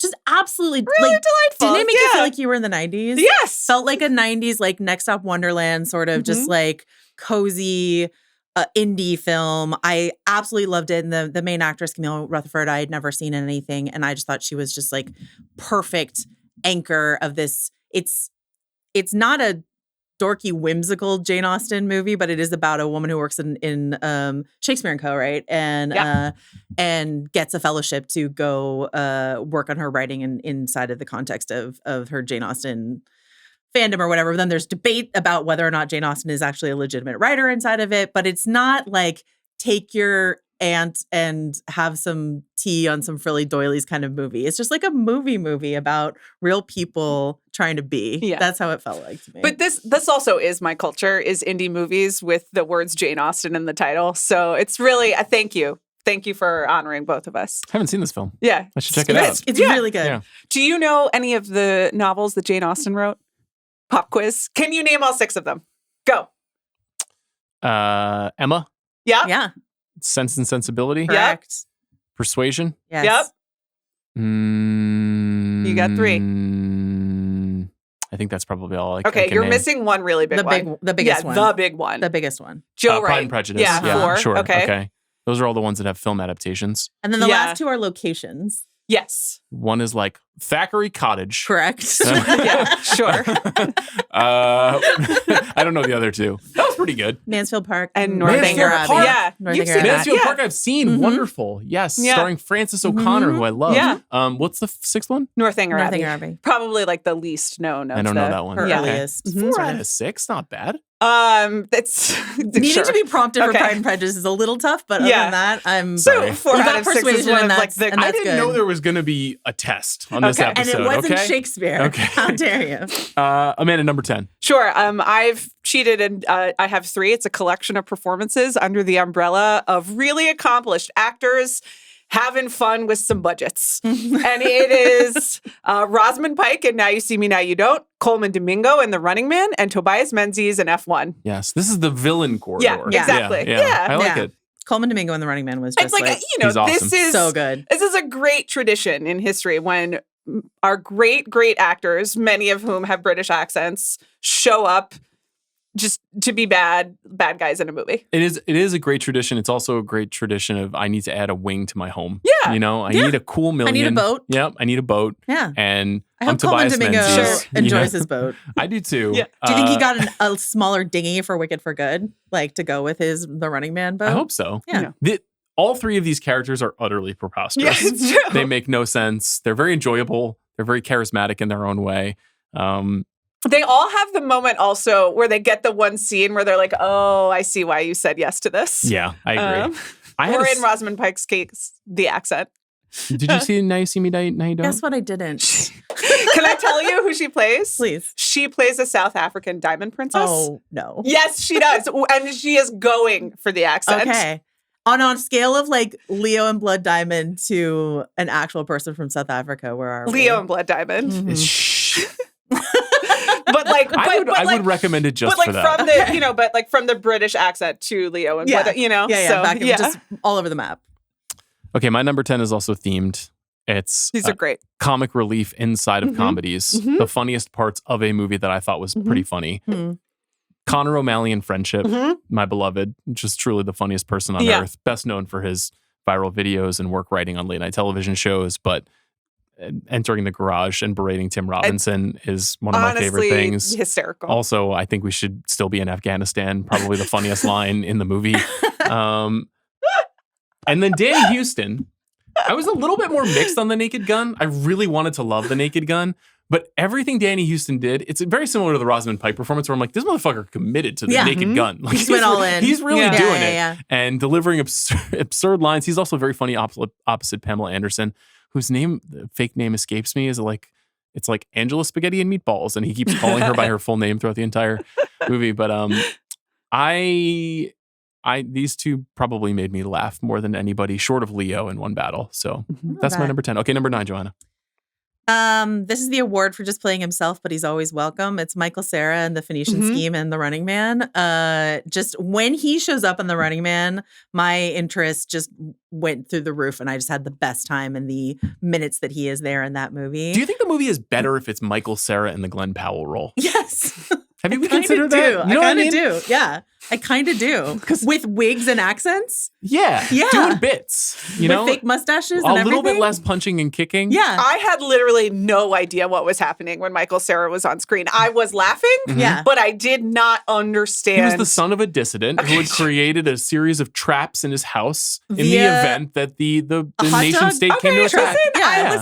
It was the Home Alone sequence. I'm not saying he was his father the was a police officer who left the force. Zines are involved. And he became a hot dog vendor as a show of resistance to the encroaching media. But the moment that he funded, hits the button, you know, and I he's just didn't know why he was hitting the button. I was like, pumping the super soaker. He wanted to kill a bunch of guys. Yeah, I think he just let the chaos take over, right? Yeah. He just let the mania you can explain this as many times as you want. I'm never going to huge pod for The Running Man so far. Yeah, two performances out of the movie. You never would have guessed that. A movie that I didn't particularly enjoy. And then The Phoenician Scheme, Michael Cera was born to be in this role in a Wes Anderson film. He's wonderful. His transformation from the bug tutor to the spy is magic shit. He's really good. I love Michael Cera. Good. Really good. Great pick. Okay, Amanda, number 9. This was originally 2 people, but then I cut it down to 1 because of overlap. Okay. Jack Quaid in Companion, which I think Companion is like I just wanted to get it in on one of our lists. You'll see that I did the same. Well, that's why I took the other person off. It's like a very, very charming genre movie that totally works. He is, it hangs on 2 performances, but he communicates the right amount of pathos and smarm, I would say. And he had like a little run. But this is the movie when I was like, oh, wow, you are both Meg Ryan incarnate and your own person. And Dennis Quaid. Well, sure. Yeah. But like he brings like a little bit. And I was like, this is good for him. Yeah. Are you a Novocaine fan or? I saw it. Yeah. He was fine in it. Yeah. I was there. I was in the theater. Did you see Novocaine? I did. What'd you think? I liked it. But I saw it like at home on streaming, so like low. It didn't feel like a real movie to me. If you remove all the Nepo Baby stuff from Jack Quaid, he just kind of does look like a guy who should be in a movie. Like he seems like a guy who should be in a movie in 1988 or 1968. Like he can hold a movie together, and that is not to be underrated. I think he's very good in that. Yeah. I think once he's done with The Boys, I'm interested to see what happens. Where he goes. To his film career. I didn't know he was in The Boys. He's like the main character. Okay. Yeah. Well, speaking of new wings on your house. I just swapped this name in to avoid some overlap with you, but I've just put Chase Infinity from One Battle After Another, which is pretty revelatory, and I think we're overlooking it now because she's like whatever, like the brand ambassador for like Louis Vuitton or something. She's about to be like very famous. Chanel, thank you. Yeah, which is big because that's it's back. Great. I'm excited. I would love to be a brand ambassador for Chanel. Okay, it's Sophia Coppola, Chase Chanel. Infinity. Are you listening? And, Amanda's ready. They're not because they haven't sent me any of the stuff. But yeah, I'm excited for her. Maybe the people at Chanel are huge Hamnet fans and they're listening. I think Chanel also dressed Tiana Taylor for a recent event, so they're on the One Battle team, which is cool. Chase Infinity coming from the worst plot twist in a television show that I've seen in the last couple of years. Literally the center of the worst plot twist. The twist herself. Yes. To this tremendous performance is just a real comeback. It's pretty amazing, and I think not just being able to hold her own, but the movie effectively becoming hers. Like it becoming you were right. It's Louis Vuitton. Louis Vuitton. Yeah, wow. I'm sorry. And then it was Tiana Taylor who was Chanel. I wish that she were Chanel instead. Yeah, Chanel. Amanda's still interested. Yeah. I think she's terrific in this movie, and it's always exciting when a new person arrives and can take a movie away from Sean Penn and Benicio del Toro and Leonardo DiCaprio. And Alan Siegel was telling, he just interviewed James Cameron about the new Avatar film, and he's publishing a piece soon, and he shared some thoughts about Chase Infinity's performance and what he responded to, which I assume is going in the story that Alan is writing. Okay. But a strong woman who knows how to wield a gun is something that Jim Cameron has explored before. Some experience with. Yeah, and he had nice things to say about her work too. Oh, great. Okay, number 8, Joanna. So this is a dual award. So Freaky Tales, a Bowden and Fleck joint that came out this year, set in Oakland in the 80s, and should have been sort of for me with Pedro Pascal and Ben Mendelsohn. If you want to talk about Shaggy, this is like one of the shaggier films this year. It's like really mixed, but there is a vignette inside of it with Normani and Dominique Thorne, who play these girls who engage in this rap battle. And it's just, I loved it. This, Pedro Pascal is here, Ben Mendelsohn are here. Two of my favorite, most charismatic people. Tom Hanks is there. They're not holding it down. Yeah. But Dominique Thorne and Normani are. And they were just really, really fun. And just like looking at them standing outside Grand Lake Theater, which is like my like theater palace in Oakland, was just really, really fun. So I'm glad you mentioned it. We didn't even talk about this movie this year. I think it was a Sundance 24 film, and then it got released later this year. I don't think it's very successful. I also enjoyed Jay Ellis, though, as Sleepy Floyd in the final third of the movie. I thought he was very fun, too. He gets to be like a kung fu fighting defeater of home invaders. It's an entertaining enough movie that doesn't really work. Right. Okay. Number 8, Amanda. Robert Pattinson in Mickey 17. This movie didn't totally work for me, but he did. He has to do a lot, and the biggest swing. Is this the biggest voice swing outside of Rosamund Pike? I find this man incredibly watchable. Yeah, that's a good point. It's maybe the biggest swing because it doesn't land quite like Rosamund Pike's does. Yeah. I find this man very watchable, as do many people, because he is Batman. Mm-hmm. But I like that he did it. I like his weird hot movie star vibe. I like that there are directors who still want to let him be really weird, but not too weird. There was a note to dial the voice back slightly, right, from director Bong. That's the dialed back version. I think that we did, in fact, see the dialed back version. Anyway, I think it's cool when movie stars try things. I fully agree. I agree. I like the way that he is navigating his career. Did you guys watch the teaser for The Drama? No, because I don't want any spoilers. I saw the engagement announcement, though, in the Boston Globe. Yes, that was a very clever bit of marketing. Yeah. The drama. Very excited about that. I'm excited about it. Yeah. But I was really excited about Mickey 17 as well. Fair point. Christopher Borgle's last movie was Dream Scenario, and the drama stars Zendaya and Robert Pattinson. Sure does. That's a pretty big deal coming in April. My number 8 is Inga Ibsdottir Lilius, the Norwegian actress who plays Renata Rundsve's sister in Sentimental Value, a film that I'm going to say it once more. I really like that movie a lot, and I will not be talked down. I think it's simultaneously very funny and absolutely devastating. And I think she's wonderful in it. Okay. Don't you think she's going to be nominated? Though? I do think she will be nominated. So many Critics Awards. I do. When I saw the movie, I thought she would win, and now I feel like Tiana Taylor is a freight train in that category, which is surprising to me. But I think she's fantastic. And the scene in particular that I love the most is when Stellan Skarsgård's character, her father, goes to visit her in her apartment so that he can meet up with her son and ask him to participate in the movie that he's going to make. And she becomes very upset and remembers the feelings that she had when they made a movie together when she was a young girl. And that feeling of abandonment when he left and did not spend any time with her after that incredibly powerful experience when she was a young kid. Not unlike some of the Hamnet experience in the movie. And, you know, this is a movie with some very celebrated actors, and I'd never seen this actress before. And I thought she was by far the most real person in the movie. She's and really very, very special. So that's number 8. Number 7, Joe. I think a theme of my list is sort of like highlighting great performances in movies that didn't work for me. So Kiss of the Spider Woman, a movie that I didn't think was going to hit, didn't really hit for me. But Tonatiuh, who plays sort of the main character, despite what Jennifer Lopez would have you believe of this film, Luis Molina I thought was fantastic. And he's in the role that William Hurt played in the original film version. There's been, a musical stage version. This is the musical movie version, and he has to narrate basically the entire movie, and he is incredibly handsome, incredibly charismatic.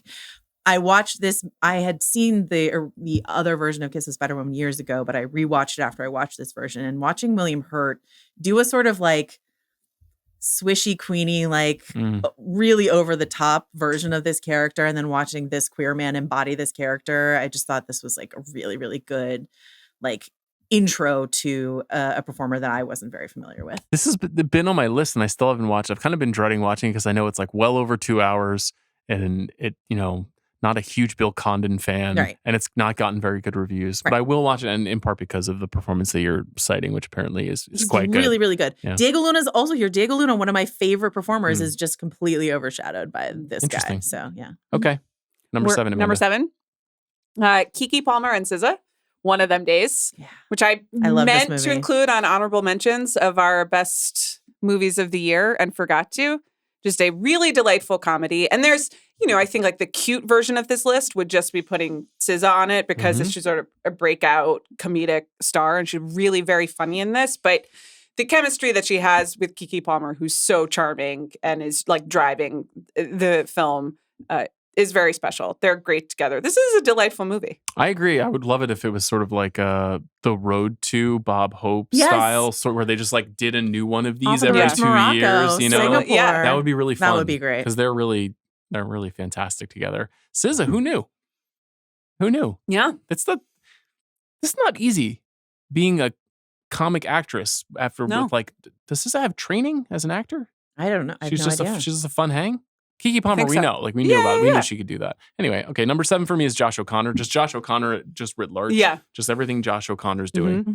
This may come up again. Okay. That includes Rebuilding. That includes The Mastermind. That includes Wake Up Dead Man. Yeah. It even includes The History of Sound, a film I didn't really care for that much, but that I think he's good enough in. Yeah. I'll just underline Rebuilding because we haven't had a lot of time to talk about it, but that's just a movie that I thought was very affecting, very quiet. All 3 of these kind of core performances are very different. They are all fairly quiet. And O'Connor has to listen a lot in these movies while also being inside of his own kind of narcissism. And it's so different because my wife just finished watching Wake Up Dead Man. And she was like, she didn't love it. And she didn't love it in part because she felt like Josh O'Connor didn't get to be sexy, right? In Challenger, she was like, this fucking dirtbag. This is really appealing, you know? And to me, that was like a testimony to his greatness, you know, like that he can kind of. She just wants to watch him eat a churro all day long. That's her preference. She enjoyed that. Yeah. As did I, frankly. Yeah. Who didn't?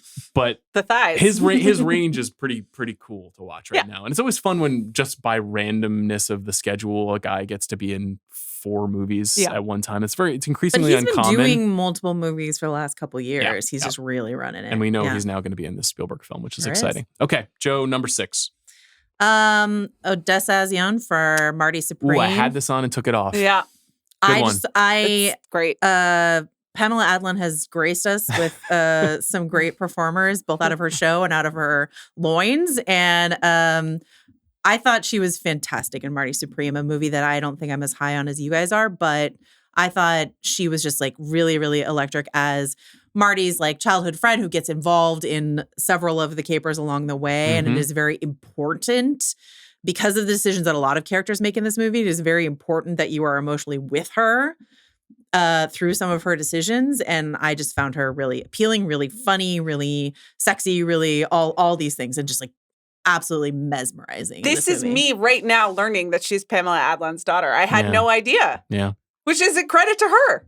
She's great. Yeah. She's fantastic in this movie. That character is very fun as well. Yeah. Great pick. Number 6, Amanda. So this is my original number 6. Then I changed it because you had changed your list because of your list, but then you changed yours. So I changed it back. So we're going with Tom Burke and Black Bag. Yeah. Which I think deserves its own number 6. Black Bag, another movie that we all really enjoyed, but I think didn't make any of like the top 10s just because I don't want to diminish Steven Soderbergh in his bag making like a spy dinner party thriller just for fun, but that is its own thing now, you know? Let us not take it for granted. But I agree. Tom Burke is up against Cate Blanchett, Michael Fassbender, like it just Marissa Abella, really, yes, quite literally. Please. And he is so funny and commanding, and the lie detector scene in particular with him, like, you know, he's the right amount of charming and smooth and amused, and also what the hell are we doing that the film needs because everybody else is on one of those poles. And I guess he is sort of the audience stand-in in the movie, but that's a hard thing to be in a Soderbergh film where you're they're poking everyone. So he starts as the villain and evolves into something way different. Yeah, and you can never totally read him. It's just like him in The Souvenir, where you're like, what is going on he's here? such a great actor. Yeah, he is a good actor. You know, he shows up in anything. He shows up in Mank, Furiosa. Right? Furiosa, that's right. Yeah, you know, and you're sort of like, oh wow, is this a great movie? And then he's gone. And you're like, no. Precisely. Okay, what is my number 6? Let's peel back to my list. Oh yeah, Sophie Thatcher from Companion, who you know from your days covering Yellow Jackets, and who has also been having a big couple of years, and I think it's been Book of Boba Fett erasure. Didn't see that one. I also enjoyed her in Heretic last year. I enjoyed her in The Boogeyman, which was not successful, but she was very good in it. And she's, you know, there's a little bit of Jamie Lee Curtis, I would say, in Sophie Thatcher. Interesting. You know, very. Tell me why. Well, very strong, but very vulnerable. Very smart, very kind of fast talking, but also is often in danger. And that's like a scream queen kind of persona. You know, she's kind of pursuing it if you look at the projects that she's getting cast in. This movie is interesting because it's kind of like Lars and the Real Girl meets Terminator.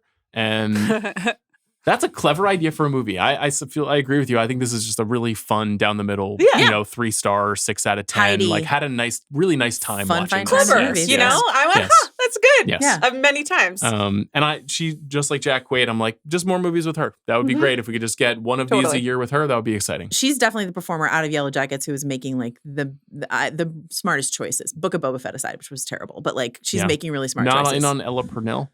Ella Purnell is great, but she's stuck in Fallout Land for a little bit, so we'll see where she goes. Yeah. So it's a book about Boba Fett? It's a don't worry about it, honestly. Yeah. It's a Jonathan Franzen novel. I would prefer you go to the beach and get sunburned and read a novel and kiss people and do all the other things that you want to do. Okay, thank you. Okay, Joe, number 5. Joshua Connor Have you heard of him? Oh my gosh. Yeah. Wake Up Dead Man. It's Oh my fine. gosh. It's fine. I think it's fine. I think you guys are underrating him, as you'll see as we continue this podcast. So specifically for Wake Up Dead Man. Correct. Okay. I mean, Did you like Wake Up Dead Man? I did medium. Okay. I thought in terms of the Knives Out franchise has failed to do what the first one did, which is make a meal out of every single, like there's so many wasted people in Wake Up Dead Man. There's so many people where you're like, why is Andrew Scott here? Like what use are we getting out of him? I loved what Brolin did in this movie. But Josh O'Connor is actually having like a soulful journey inside of a Knives Out movie and a soulful journey that impacts Daniel Craig in a meaningful way. Yep. And so I found it added, it's not my favorite Knives Out movie. I liked it better than 2. But it is this sort of the one I will be thinking about the longest, I think, because there's some real interesting things about faith and community and all kinds of things wrapped up inside of Josh O'Connor's performance. This episode was supposed to be our Wake Up Dead Man episode. That will be on Monday. Right. So we will get into it then. This episode of The Big Picture is brought to you by State Farm. Having people in your corner to help you makes all the difference. For example, I'm usually loath to trust Sean and his movie recommendations, but after many months of him waxing rhapsodic about Train Dreams, I finally watched it, and I have to be honest, he was right. It was wonderful. And like those people, State Farm is there to help you feel supported by helping you choose the coverage you need. Go online at statefarm.com or use the award-winning app to get help from one of their local agents. Like a good neighbor, State Farm is there. All right, Amanda, number 5. Rebecca Ferguson, House of Dynamite. Tracy Letts, if you're listening, I declared you ineligible because of conflict of interest, an anti-corruption stance that we're taking here on The Big Picture. Are we? I can't say the same. But Chanel, if you're listening, but Chanel. They're making Charvet shirts. Do you know how much they cost? I don't. I don't have the budget for that. Anyway, I liked this movie more than Sean did. And I think what I really liked about it was the first third, which is the Rebecca Ferguson.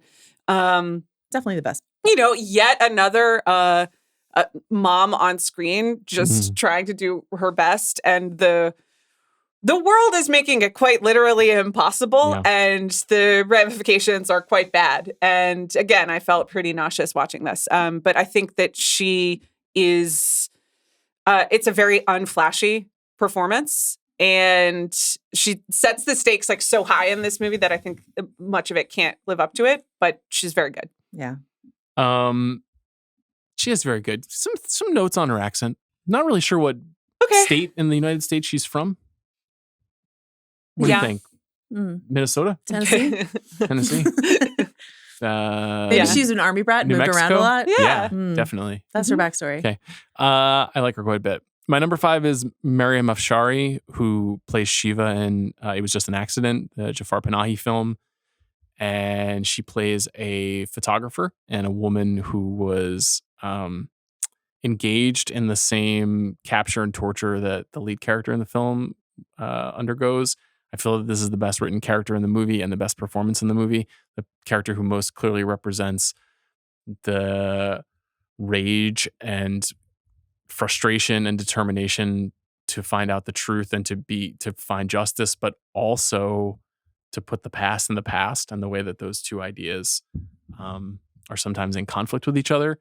And this is an actress I haven't seen before, and she is absolutely incredible. And she had to perform, as all the performers did, in secret. This movie was made in secret, so that the Iranian government did not become aware of it. And she has felt the most like a real person in this thriller that is like sometimes absurd and very funny. She felt like the person who was engaged in the deepest pain in the story. Okay, number 4. Oh, this is me.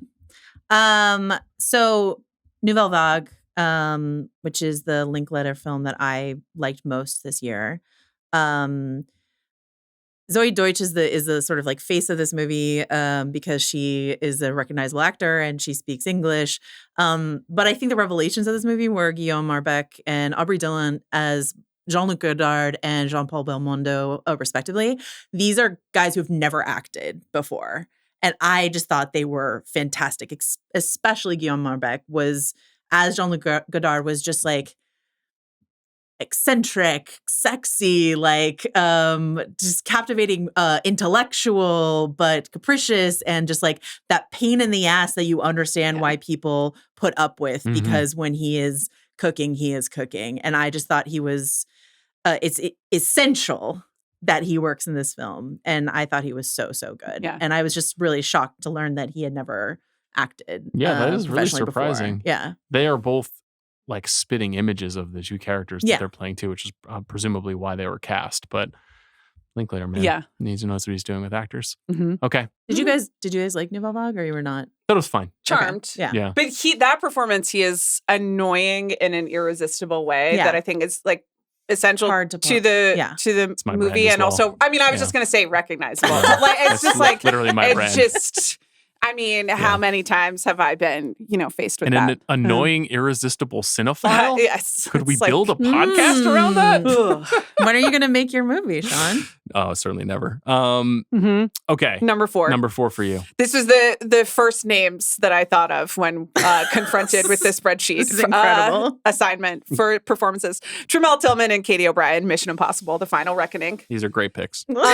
Listen, this movie, we can say it now. We're several months from our emotional experience, and it just doesn't work. I rewatched it on the plane, which makes me happy. I feel like you've had a moment of clarity. Listen, I watched it on the plane on Thanksgiving because I could watch it without sound because I have dealing with the children. And I texted Sean from the plane. I paid $30 for Wi-Fi to text Sean to be like, "Yo, what was happening in this movie? What a mess!" But then Tremel Tillman and Katie O'Brien show up, and I have pictures on my phone that I took of the screen being like, my friends are here. And when they come on the screen, they're the only people who understand what the movie is supposed to be, and are like bringing some flair to it, and are also looking at Tom Cruise in the way that I think one should look at Tom Cruise after he's jumped into the sea and been rescued by divers. That look? What does that look like? I can't. You missed it. She kind of went for it. It's like and he's like framed. Tremel Tillman is like framed in the door just so, being like, he's like, you must be out of your mind. Really, really great moments of levity in a film that is just way, way, way too tied up in itself. If all of the characters had been able to channel this, it could have been at least a good movie.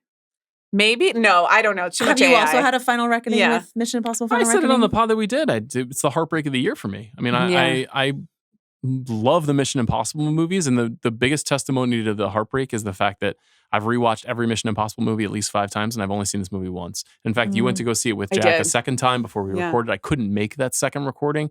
I think maybe the episode that we did is slightly incoherent because I couldn't remember a lot from the first screening. And also the movie itself is not coherent. But that's part of the issue is the movie is kind of hard to understand because the script is such a mess, and it's devastating. I love this franchise. I really believe in Macquarie as a writer and director, and I think the movie stinks. Yeah. So it sucks. But they're great, and I agree with these picks. They're a lot of fun, and there's 2 great action sequences in the movie, and everything else is kind of risible.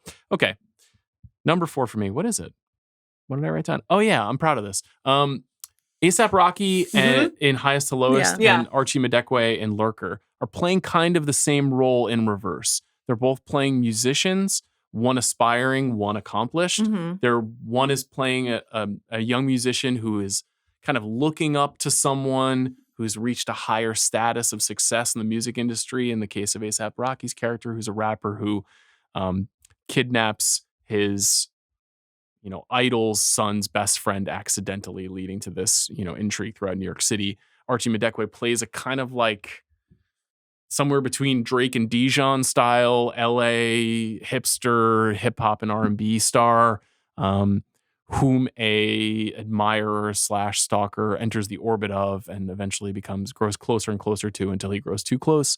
Lurker has not really been seen that much. I think it's one of the coolest debuts of the year. Archie Madekwe I thought was absolutely terrible in Saltburn. It was like one of my least favorite performances of that year, and I think he's very, very good. Like, it's a really well observed performance about what a person with power in a small room can do. And A$AP, man, he's just pure charisma. The sequence when he and Denzel are kind of rapping back and forth at each other. I know a lot of people thought that movie was kind of a mess, but them on screen I thought were just fantastic, and he really holding his own against one of the very best. Washington, It was pretty impressive. Okay, number 3. Wait, can I just let you know that A$AP Rocky is also a Chanel ambassador? That's great. Yeah, newly named. You keep making it sound like you belong amongst them. You don't think, when you think A$AP Rocky, you don't think Anna Dobbins? I'm tracking it. Okay, noted. He was also very good in If I Had Legs, I'd Kick You. He was very good in that. Yeah. Okay, Joe, number 3. Dylan O'Brien, Twinless. I loved Twinless. Like sort of Jane Austen Wrecked My Life and another movie I'm going to talk about in my number 2. There were a lot of little films that I really, really loved this year.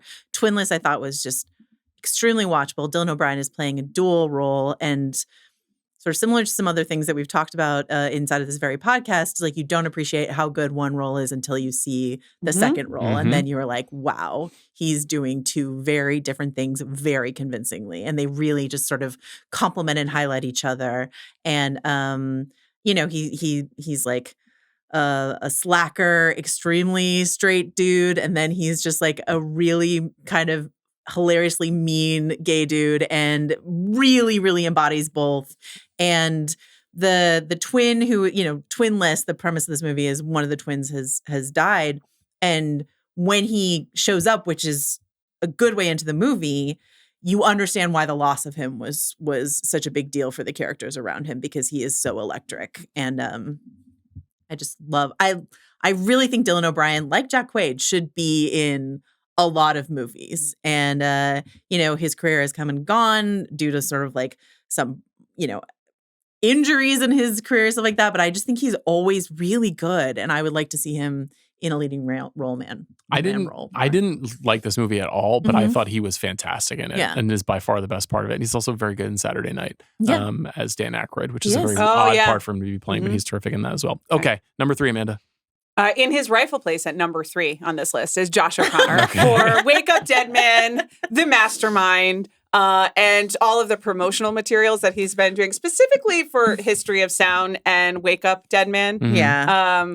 He and Paul Mescal did a lot of great work together off screen or on smaller screens. I feel like Paul Mescal burned a lot of his tolerance for the gamification of the press tour on History of Sound. And so now he's at Hamnet and he's like, I already did this year. Sure. Yeah. I got to do 2 Truths and a Lie again.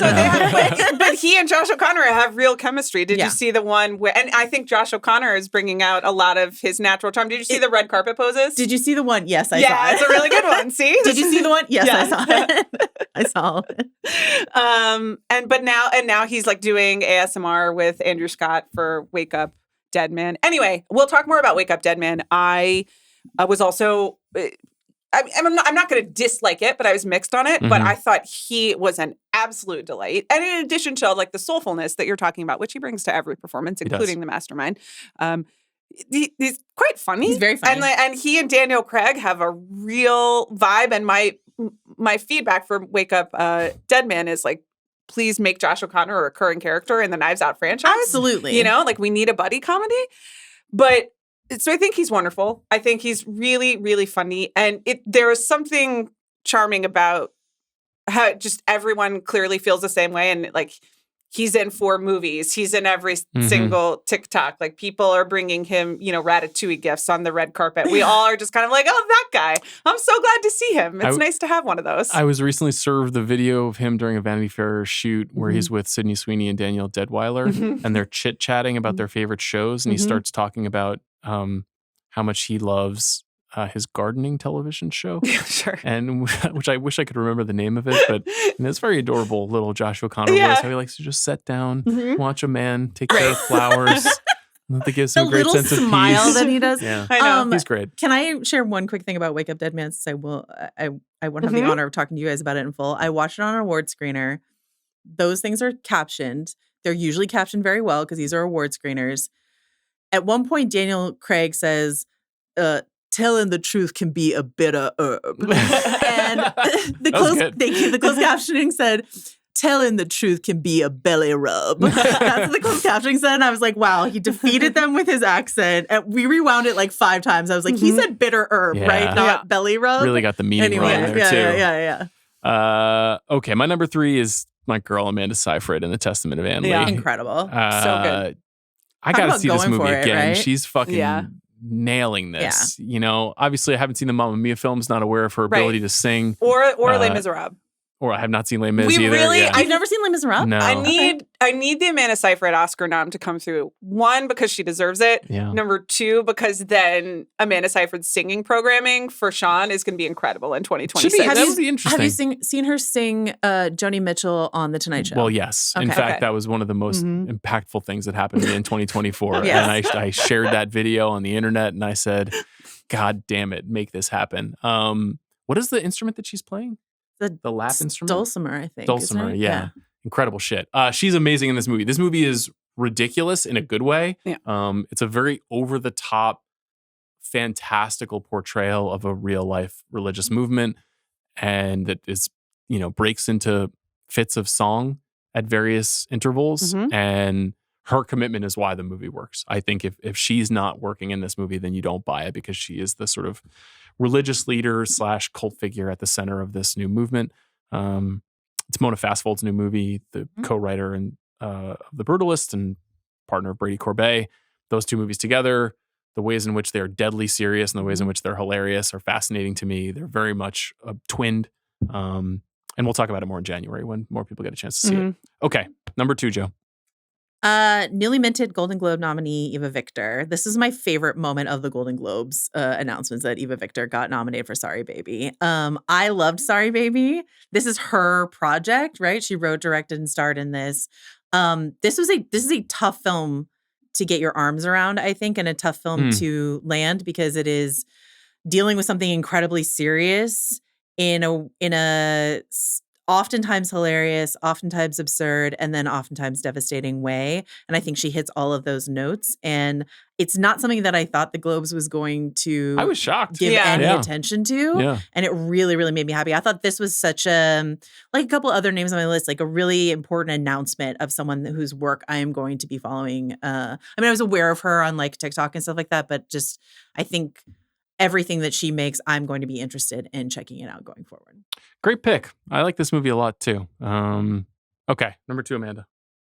So when we were making these lists or our pre-chat, we decided that 2 and 1 would be like our serious ones or the ones like a bigger actual, like a lead performance. Sure. Or, you know, the awards, one still with awards chances as opposed to with respect to Tremel Tillman and Katie O'Brien, like the fun picks. Right.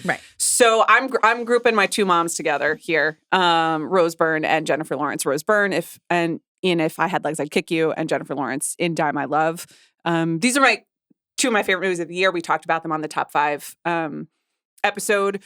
And it has been a year of moms and dads. And I think that these are the performances that I saw myself the most in because they are white women of similar to my age. So it's really, you know, that's not You're surprising. saying you do see color when you look at women. Well, no, I was just, you know, I also really, I did also see myself in Tiana Taylor's One Battle After Another. We don't have any one battle after another. Oh, Chase we Infinity. do? Yeah, I have Chase Infinity. Right. Yeah. But I to your point, I do think that she's going to win supporting actress, and I definitely think she'll be nominated. So I was, you know, and I guess Rose Byrne is in the fight. I don't think Jennifer Lawrence is going to be lead nominated. actress. You mean lead actress? But you were talking about Tiana Taylor. I think Tiana Taylor will win supporting, and that is a performance of motherhood that I also really related to. Although we have some significant differences, not just the color of our skin, but also, you know, our revolutionary involvement. Yeah.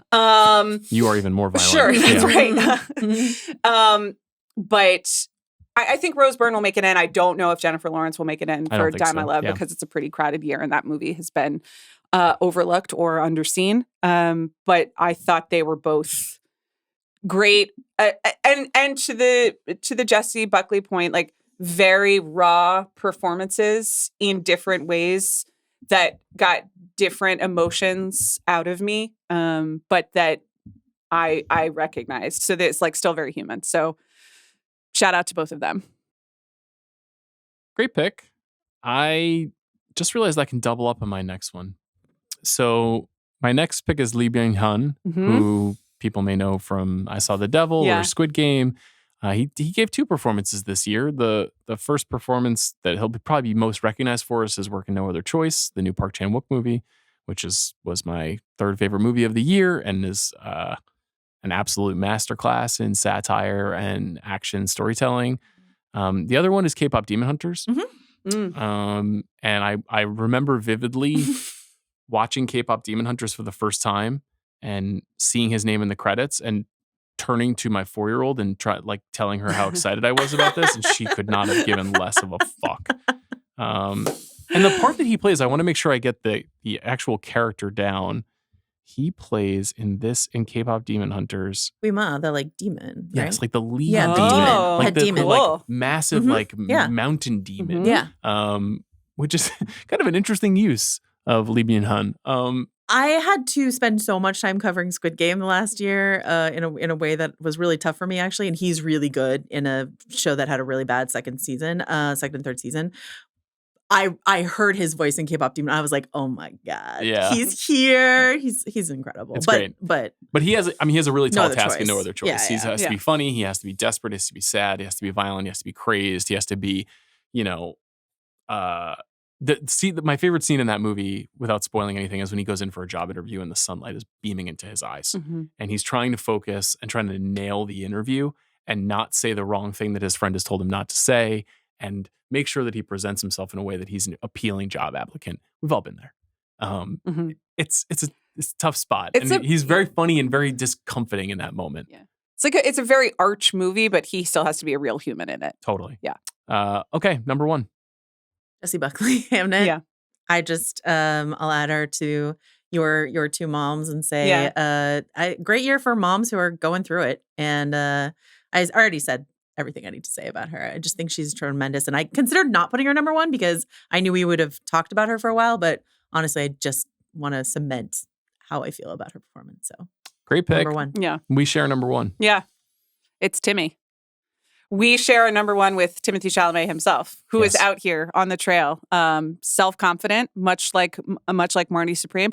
Having seen the film, I am wondering how method he's being right now on his promo tour. But he did something really interesting. Mm-hmm. He went on the podcast, What Do You Want to Talk About? Are you familiar with that podcast? Yeah, well, I listen to it every morning. Okay. It's hosted by Cody Rhodes, WWE superstar. Okay. And their conversation was all about professional wrestling and his relationship to professional wrestling.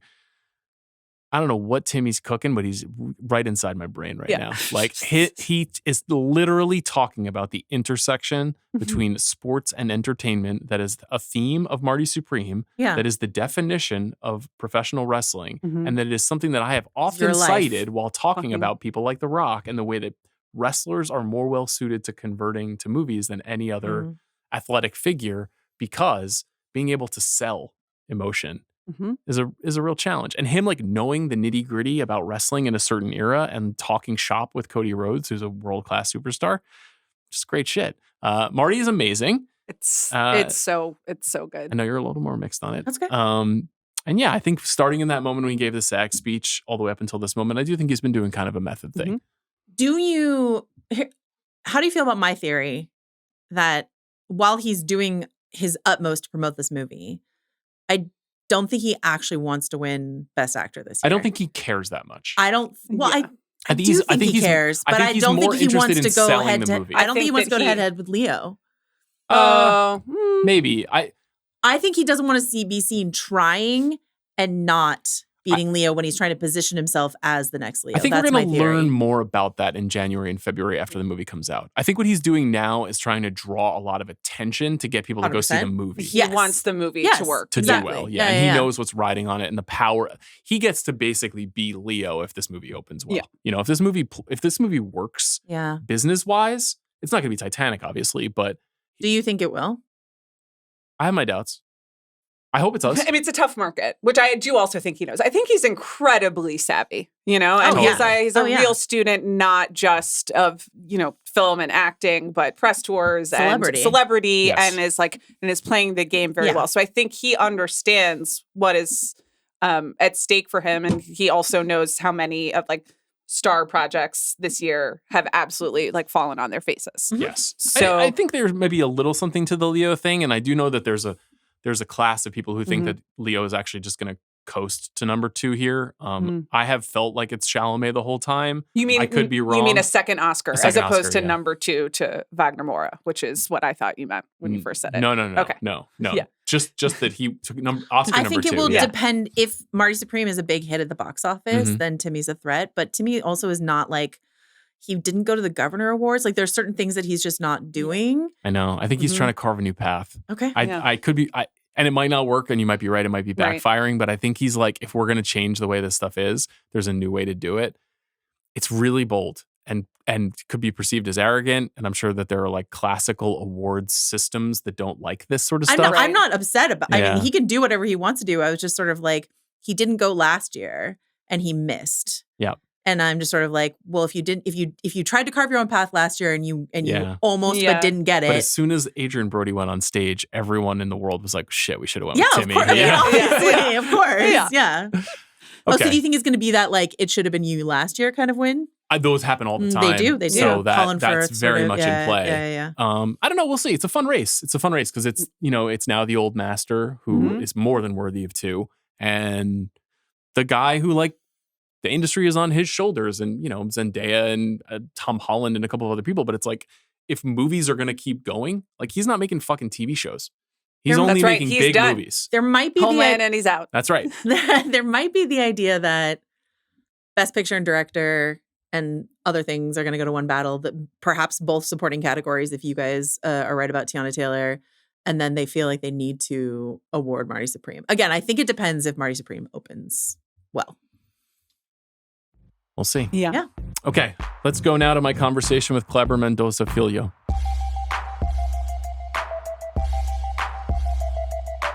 Very happy to be here with Kleber Mendonça Filho. So I want to start by talking about your life with movies. So it's such a crucial component of The Secret Agent, but we see a lot of young people going to the cinema in Recife and the film. What do you remember the first movie you saw? The first film I saw, and I know this because my mother always told this story, it was a Tom and Jerry marathon right at the San Luis Cinema, which is one of the characters in The Secret Agent.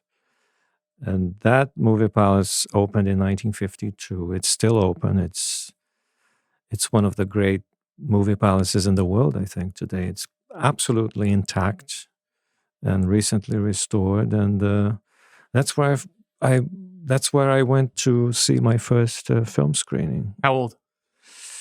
This was 1973, so I must have been 4, almost 5 years old. Okay. So then take me back to 77 as a film goer then, since that's such a critical year for this film. 77 was a special, interesting year personally for me because we had a health crisis in the family. My mother, she had treatment for breast cancer at the time. And the family really tried to protect the 2 little kids, myself and my brother. I was 9 at the time. My brother was 7. And my younger uncle, Ronaldo, he took us to the cinema many, many times. A crazy amount of times. Basically to take us away from... As an escape. Yeah, from home. And that was an interesting moment because as a child, I wasn't really aware of what was happening. And I was going to see lots of movies in the downtown area in Recife, which I think explains my previous film, Pictures of Ghosts. Of course, I grew up and became a cinephile, and then I did journalism and became a film critic and, of course, a filmmaker. But at the time, it felt like a real discovery, not only of films, but also of, the downtown area. I remember the smells and the colors. And film going was a big part of being downtown. I think the cinemas attracted thousands and thousands of people every week. And I have many memories of that time.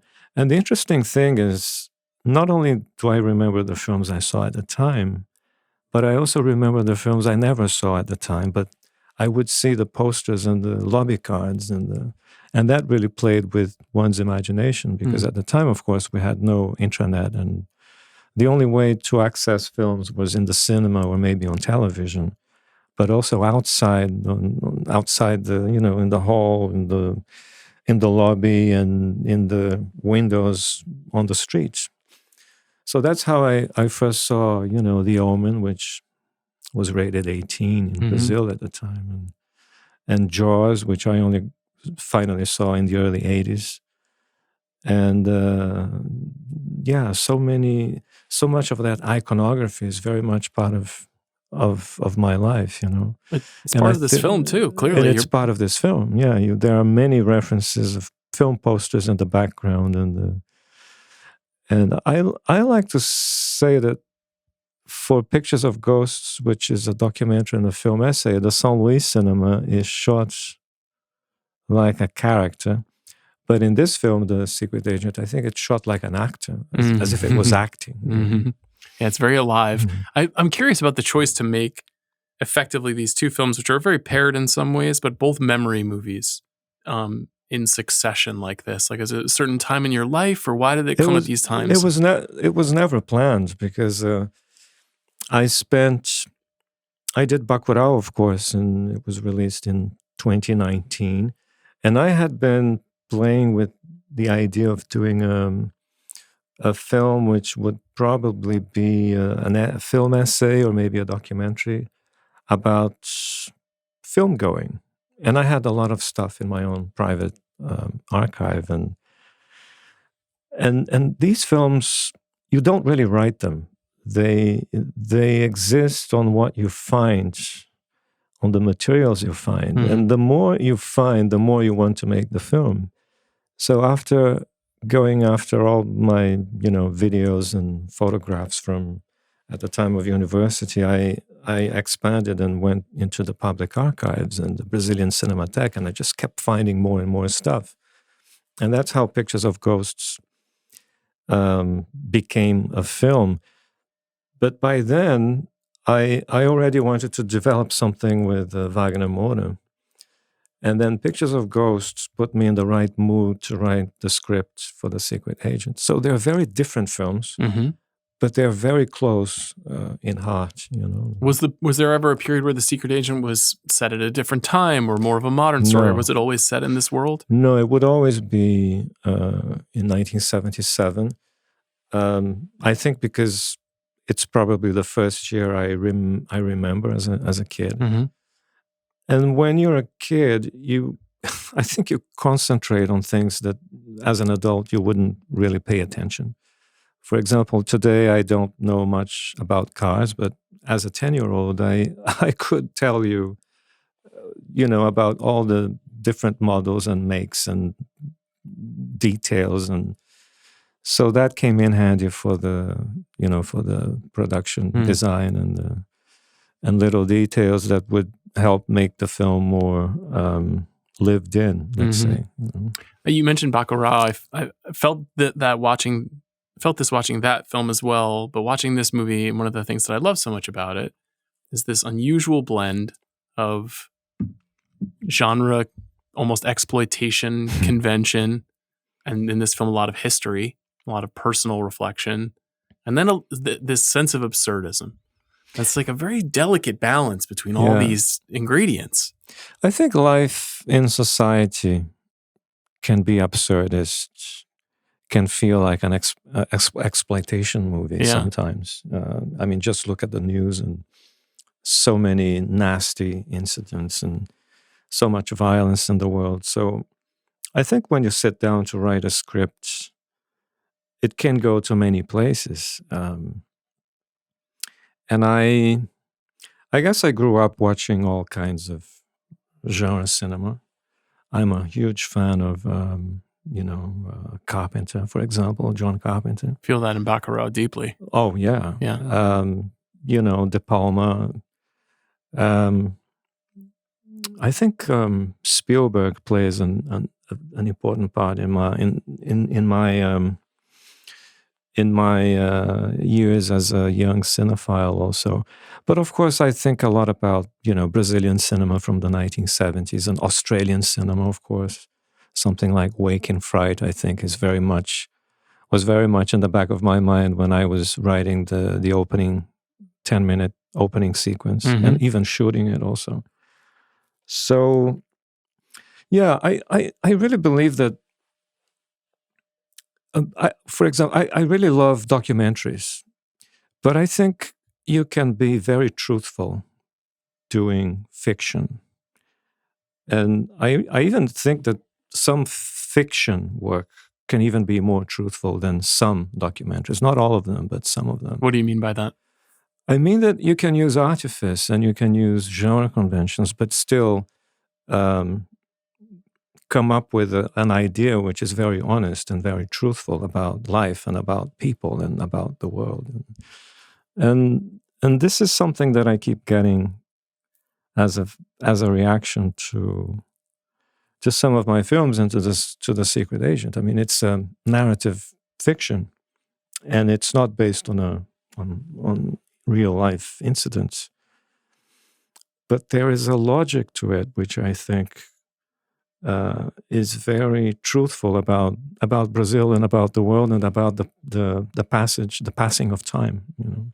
It does feel at times like you're watching Wagner's character go through the experience, and then it does at other times feel like you are watching the movie version of the real life Wagner's experience, which is an incredible blend. You mentioned the first 10 minutes of Secret Agent. I wanted to ask you about that, actually. You've got very skilled as a filmmaker at creating dread. That's hard to do. I wonder if you could talk a little bit about designing a sequence so that we are feeling exactly what you want us to feel. I think your question, this is a very interesting question, but I really have to say that some of the things that we do as a filmmaker, some of the things that you do as a writer, they come from your own style. And for example, my biggest, most wonderful surprise about The Secret Agent is how funny it is, mm-hmm. or how humorous, can I say? Mm-hmm. But humor is not something that you go for. That at least I don't. Of course, some people say my next film will be a comedy, but I always feel like saying, "How do you know?" You shouldn't really pre-design comedy. Comedy is something that it's like you go out with your friends to have lunch or to have dinner or to have a great conversation, and it turns out to be one of the funniest evenings in your life. Mm-hmm. But it was never planned. It's just the chemistry of what we all talked about and how we expressed ourselves that evening. And then it became a very funny evening. And I think dread probably, you can probably tell from reading a script that there might be some dread involved, but I think dread also has to do with where the camera is and how the editing goes. And maybe the camera is a little bit to the right, a little bit more than maybe it should be. And that generates some tension. So it's kind of hard to answer the question. I think some of the situations are quite clear, but it's not really something that I'm planning. Mm-hmm. Tomorrow's sequence will be full of dread. It doesn't really work like that. Well, some filmmakers do work schematically, or at least they have an idea of the things that they want to accomplish. And I do think that the humor that you're talking about, in the example of someone like De Palma, it comes out of that feeling of dread where it feels so silly to feel so tight about what might happen to a character. But like in Carrie. Exactly. With the bucket full of blood. Yeah. Yeah, and there's something kind of hilarious, even though that's such a painful sequence. But yeah, the other thing too that is related to that is you mentioned moving the camera to the right. There's some formal moves in the movie, split diopter shots, things like that, that feel like they are almost active comments on the era in which the film is taking place and the films that were happening at that time. Did you make those choices for that reason? That's another interesting observation because I have used split diopter shots in previous films. One of them is a contemporary story, mm-hmm. Aquarius. So it's more about using tools and aspects of film language, which for some reason, I wouldn't even be able to tell you why, they've been left behind. I don't know why, It's like they've gone out of fashion. It's like a wonderful piece of clothing that you see, why doesn't I want to wear this, but but you're not supposed to. It's out of fashion, but I like it, you know. So, but yeah, with the Secret Agent taking place in 1977, of course, I thought of Blowout. I know it's 1981, but Blowout and Close Encounters, split diopter shots, and I love them. They if you use them in the right place, I think they can be interesting. They might bring you some interesting reaction to the image on the screen. You shouldn't use it all the time. You should save it for an interesting moment. But then it's out of intuition. I might have an idea where I want to use it even as I write the script, but some other idea might come up during the shoot.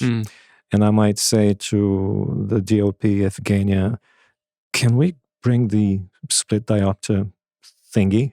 That's what I would have called it too. and let's see how it looks, Oh, it works. Yeah, that's good. Yeah, let's go for it. That's interesting. I find that in a lot of those films that are using some of those moves, that they're often done for dramatic storytelling purposes in significant tension-filled sequences. Yeah. In your film, at least one of them is a father observing his son and seeing them both in frame, in focus. It's tricky to almost psychoanalyze the film, but I'm happy to do it. I think that's why you're here. Yes. I think they've been apart for so long, and even when they're in the same room, they're still distant or far away from each other in a way. I've never even verbalized this. This is the first time. That is the emotional impact that it has, though. Yeah. And then the other one, of course, is this man who's paid to kill someone. He gets increasingly closer to the person. So finally, they end up in the same shot in a very unusual way, which is with the split diopter shot. And I think it's very uncomfortable to see them so close to each other, even if via an optical effect. So you mentioned that you were a cinephile and a critic and a programmer. And I think you were in your 40s by the time you made your first feature, right? Yeah, I was 42. So I'm always interested in people who start a little bit later. And what impact do you think that would have had as opposed to if you had made a feature at 27? I come from a city which, at the time when I was in university, there were no film schools, so I did journalism. I've always enjoyed writing. I've always been quite good at writing, even in school. Terrible in math, good in writing, in Portuguese and English and these things. And then it happened what I expected. Journalism brought me closer to an idea of cinema. And for many years, I felt good being a film critic, and I was already developing my little videos and short films. I always felt that being a film critic is one way of making films. I don't want to sound like a crazy person, but it is, I think, because you spend so much time not only watching, but thinking about films and trying to understand what films are trying to say and what do they mean? Why did he or she do this? And in a way, and you're part of the whole thing about cinema. You're just sucking up to me now. Yeah. But of course, my short films, they got more and more attention. And in the 2000s, that's when my short films became quite well known in Brazil. And then I began to travel abroad also to international film festivals and get a lot of prizes. And at the time, I was perfectly happy making short films. There was no intention of trying to transition to features when you were doing that? They weren't seen as like an on-ramp to something else? I kept hearing that question all the time. Yeah. When are you going to make like a real film? Oh, I'm happy making my short films. And they were, I got quite a lot of recognition for them. But then, naturally, I wrote the first feature, Neighboring Sounds. I wrote it in 2008 and got the funding. In Brazil, we have public funding. We got the funding in 2009. I shot it in 2010. And it did very well. And then I have only done, since then, only 2 other short films, because once you get into the feature film train, it's hard to go back. Why? I think I finally understood why people kept asking, when are you going to do a real film? But I have to say that I look at my short films, I give them the same importance as I give, Bacurau or The Secret Agent. But unfortunately, the world doesn't think like that. And of course, you get more recognition, more attention. You travel more. And yeah, you're more seen, I think, making features. We don't have an adequate distribution system for shorts. It's Not just not really coherently communicated to the public.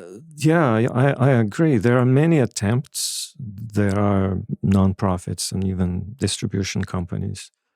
There is a short film world, and I've been part of it. The Clermont-Ferrand International Short Film Festival is the Cannes of shorts. It's an amazing festival in France. Europe has amazing short film festivals. Brazil has many, many short film festivals. And as I said, you can be perfectly happy making short films. But if you make a film that gets noticed, like Neighboring Sounds did, it's a different ball game. How did you and Wagner cross paths? We met in Cannes 20 years ago. I was a critic, and I got to interview him. I liked him very much. Clearly a great actor and a really nice person, nice guy. He's been on the show. He's such a lovely person. Great. Yeah. And he didn't have that kind of anxiety that some actors and actresses have, notice me and, trying to be more than they are. And time passed. I went on to make my films. He saw Neighboring Sounds, and that was the first time that he reached out and said, I really think we should work together someday. And it took like 10 years for this to happen. And you wrote this for him? I wrote it specifically for him. It's the first time that I write one film to develop with one actor. What was that experience like? Was it significantly different from writing features before that? I think it is. Yeah. I think it is, because sometimes you even write... Sometimes you're writing a script and you haven't... It's not supposed to be with anyone in particular, but you end up... You can't stop thinking about someone, an actor or an actress, and then you write a role, thinking that maybe he or she will be interested. And then sometimes you kind of grow out of the idea and it's, change my mind. But with Wagner, it would always be with him. And in Telluride, one of the interviews we did together, there was a funny question that came out of nowhere. This guy asked, what was the plan B? And he looked at me like a jealous, boyfriend, girlfriend, You didn't answer. There was no plan B. There was no plan B. Yeah. I'm telling the truth. I never thought about a plan B, in fact.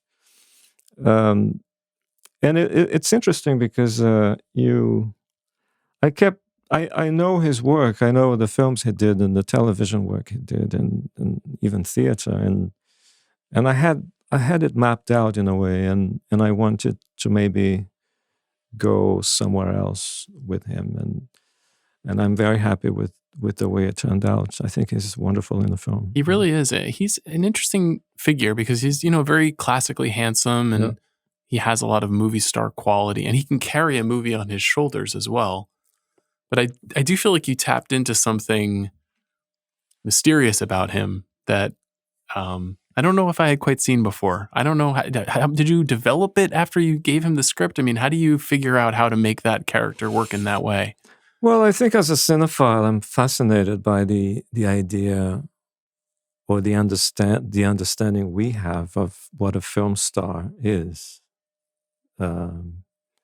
So what is a film star? The film star is someone who occupies the shot, inhabits the frame in a way that is absolutely effortless. And it's always interesting. It's always interesting to look at him or her, depending on who the star is. And I don't think it's really connected to good looks. Mm-hmm. I mean, good looks are also part of what it is, of course. And I always knew that Wagner would be interesting in the film, and because the film has so many situations where he stares, he thinks, you can see the machines going on inside his head, mm-hmm. and his suggests emotion, anger.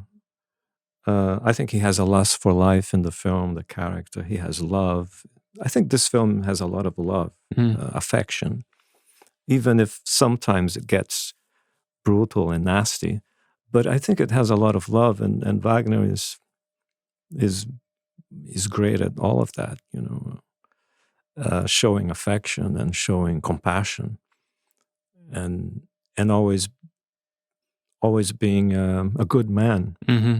But not naive in any way, just a good man who knows what's happening or is even trying to understand what's happening around him. Yeah, I wanted to ask you about that brutality too, because I find your films to be very sincere and deep, but also fairly practical about the heinous consequences of living under, regimes that are dictatorial or under corporate power or any of the ideas that are in your feature films. How do you strike a balance between keeping the viewer involved in the story and getting it connected to the characters, but also making it clear what you mean, what you hope to communicate? Well, I think if you're telling a story and you want to convey a true sense of life on Earth, I think you should be loving when there's love, and you should be brutal if violence is involved. Sometimes violence is in the words. If someone is afraid, you should feel afraid for them. It's I think a lot about how to portray violence. Of course, it's an old theme in cinema, and it's an ethical issue. It's a technical issue, aesthetic issue. I, of course, grew up, like so many of us, with wonderful teachers like Verhoeven, De Palma again, Argento, and that gives me a map of where I can go. Cronenberg, of course, major reference. And I think that if a certain scene is about brutality, it should be brutal. I don't think I would make a film which is 100% violent. But when I say this, I think of a masterpiece like Texas Chainsaw Massacre, which is insanely aggressive and brutal. But that's a different kind of film. But the films I make, I think there is always room for, to giving the right treatment, what I consider the right treatment to each individual situation. If it's a sexual situation, I think it should be erotic, in terms of human sexuality and a moment of affection and tenderness and sexuality between people. And it should be honest and frank. And the same thing about, people talking or people waiting for a bus, It should be conveyed in a way that you get it. I mean, it's involving, engrossing. I wanted to ask you about Udo Kier. So you've worked with him on 2 films. He just passed away, film legend. He's just typically terribly entertaining in your movie. And his character is fascinating. And it does feel like a real excursion in the middle of the story. And I was hoping you could just talk about working with him and that sequence in particular. I love Udo Kier. Of course, I was shocked and saddened 2 weeks ago when he passed. But at the same time, I remembered so much. I mean, that was a man who had such a full life, not only in terms of, the history of cinema, the 200 plus films he made, and on all the stories that he would tell us, with Fassbinder and Barbara Sukova and Lars von Trier and Gus Van Sant, which I think gave him one of his most beautiful roles in the wonderful film shot in Oregon with Keanu Reeves and My Own Private Idaho. My Own Private Idaho, of course, which I saw last year again. But I was fortunate enough to work with him in 2 films, Bacurau and Secret Agent. And it was just, I feel so lucky, all of us, who got to know him. He was funny, he had great taste. He had this sarcastic humor, which was, I mean, we got along. We were good friends and we would exchange messages. And he came to see The Secret Agent in late September at the Beyond Fest at the Aero. And we sat together, and that's when he saw the film. And he was the same Udo as always. And of course, I'll miss him very much. I was already thinking about him for the next film. Oh, that's terribly sad. Yeah. I mean, that sequence in particular, I'd love to just hear a little bit about it. There's something really, it's like a microcosm of the bigger idea of the film about what we believe about people. Yeah. And he plays this German man who has moved to Brazil after World War II. And there's this assumption that he's an ex-Nazi or a Nazi.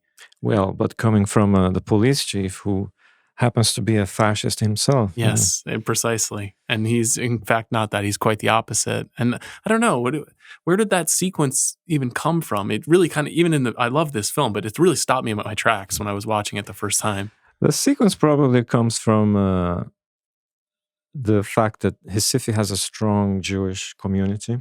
And when I was a kid, my father would go to a tailor who was a Romanian tailor, I think in his 70s at the time. And I believe he was Jewish. I'm not entirely sure, but I believe he was Jewish. And Recife also has the first synagogue of the Americas. So it has a Jewish community. I have many friends, grew up with people from the community. And I thought that it's an interesting detour for Wagner's character, who is put in the position of having to bond with Euclides, the police chief, who has this one-track mind. He seems to think that Hans is a very interesting character because obviously he must have fought in the Second World War for the Germans. In other words, he's a former Nazi soldier. But in fact, he doesn't get it. I mean, the far right, I think, usually have a problem with contextualization and history. And I think that's where the idea came from. And of course, I think it's a strong scene because it's very much about identity. And sometimes our identity is in our bodies. It could be a scar, could be a birth sign or maybe a tattoo. And he's treated like a circus attraction. And he also seems to be married to another man who tries to get him out of the situation. And there was a lot going on in that sequence. And it was an amazing day when we shot the sequence in this incredible location in downtown Recife. And Udo was incredible. He was amazing. And he had some cards with the Portuguese words written in phonetically.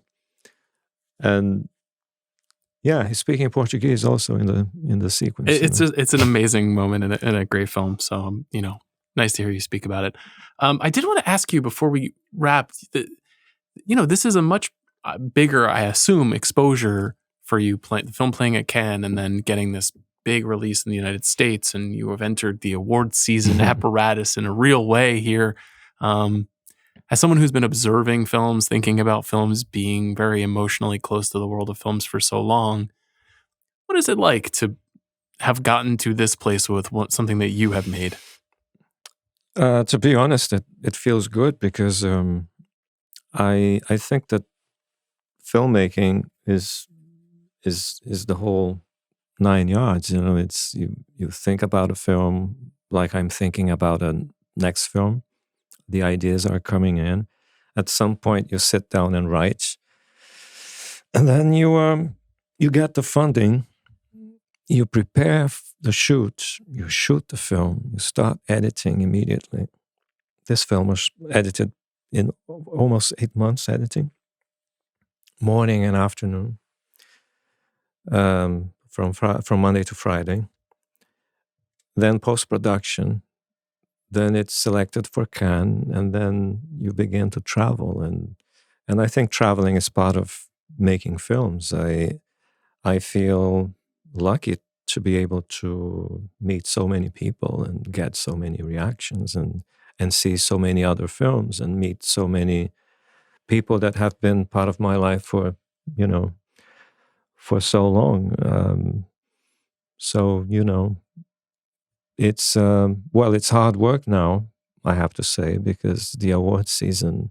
They're hustling you around. Yeah, but Neon is doing a really good job, I think, and there's a lot of traveling. Mm-hmm. Last week I was in New York, and then I flew to London, and then Rome, Paris, Marrakesh, New York again, LA now. Next is Mexico City, and then it just keeps going. But I'll be spending the last 15 days of December at home with my kids and watching films, and with Emily, my wife, and then it starts again in January. But I'm in good spirits, and I'm happy.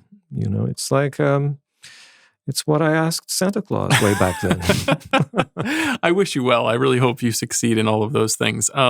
You mentioned you'll be going home to watch films soon. We end every episode of the show by asking filmmakers what's the last great thing they have seen.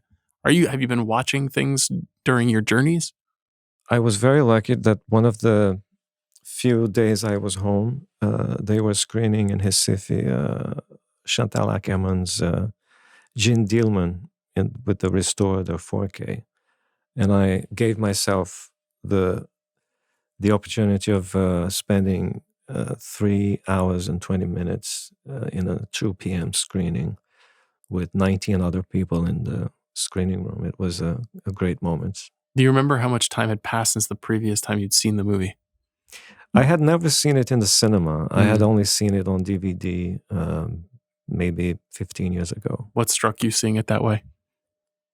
Just the texture of the image. You can see this particular restoration. I found it really interesting because not only can you see the grain, but the sounds like a old optical 35 millimeter mono soundtrack. You even get a little bit of the hiss, That's, and it really felt like I had spent a full week with, that woman in that apartment. It was a fascinating film-going experience. It's a great recommendation, Kleber. Thanks for doing the show. Thank you very much.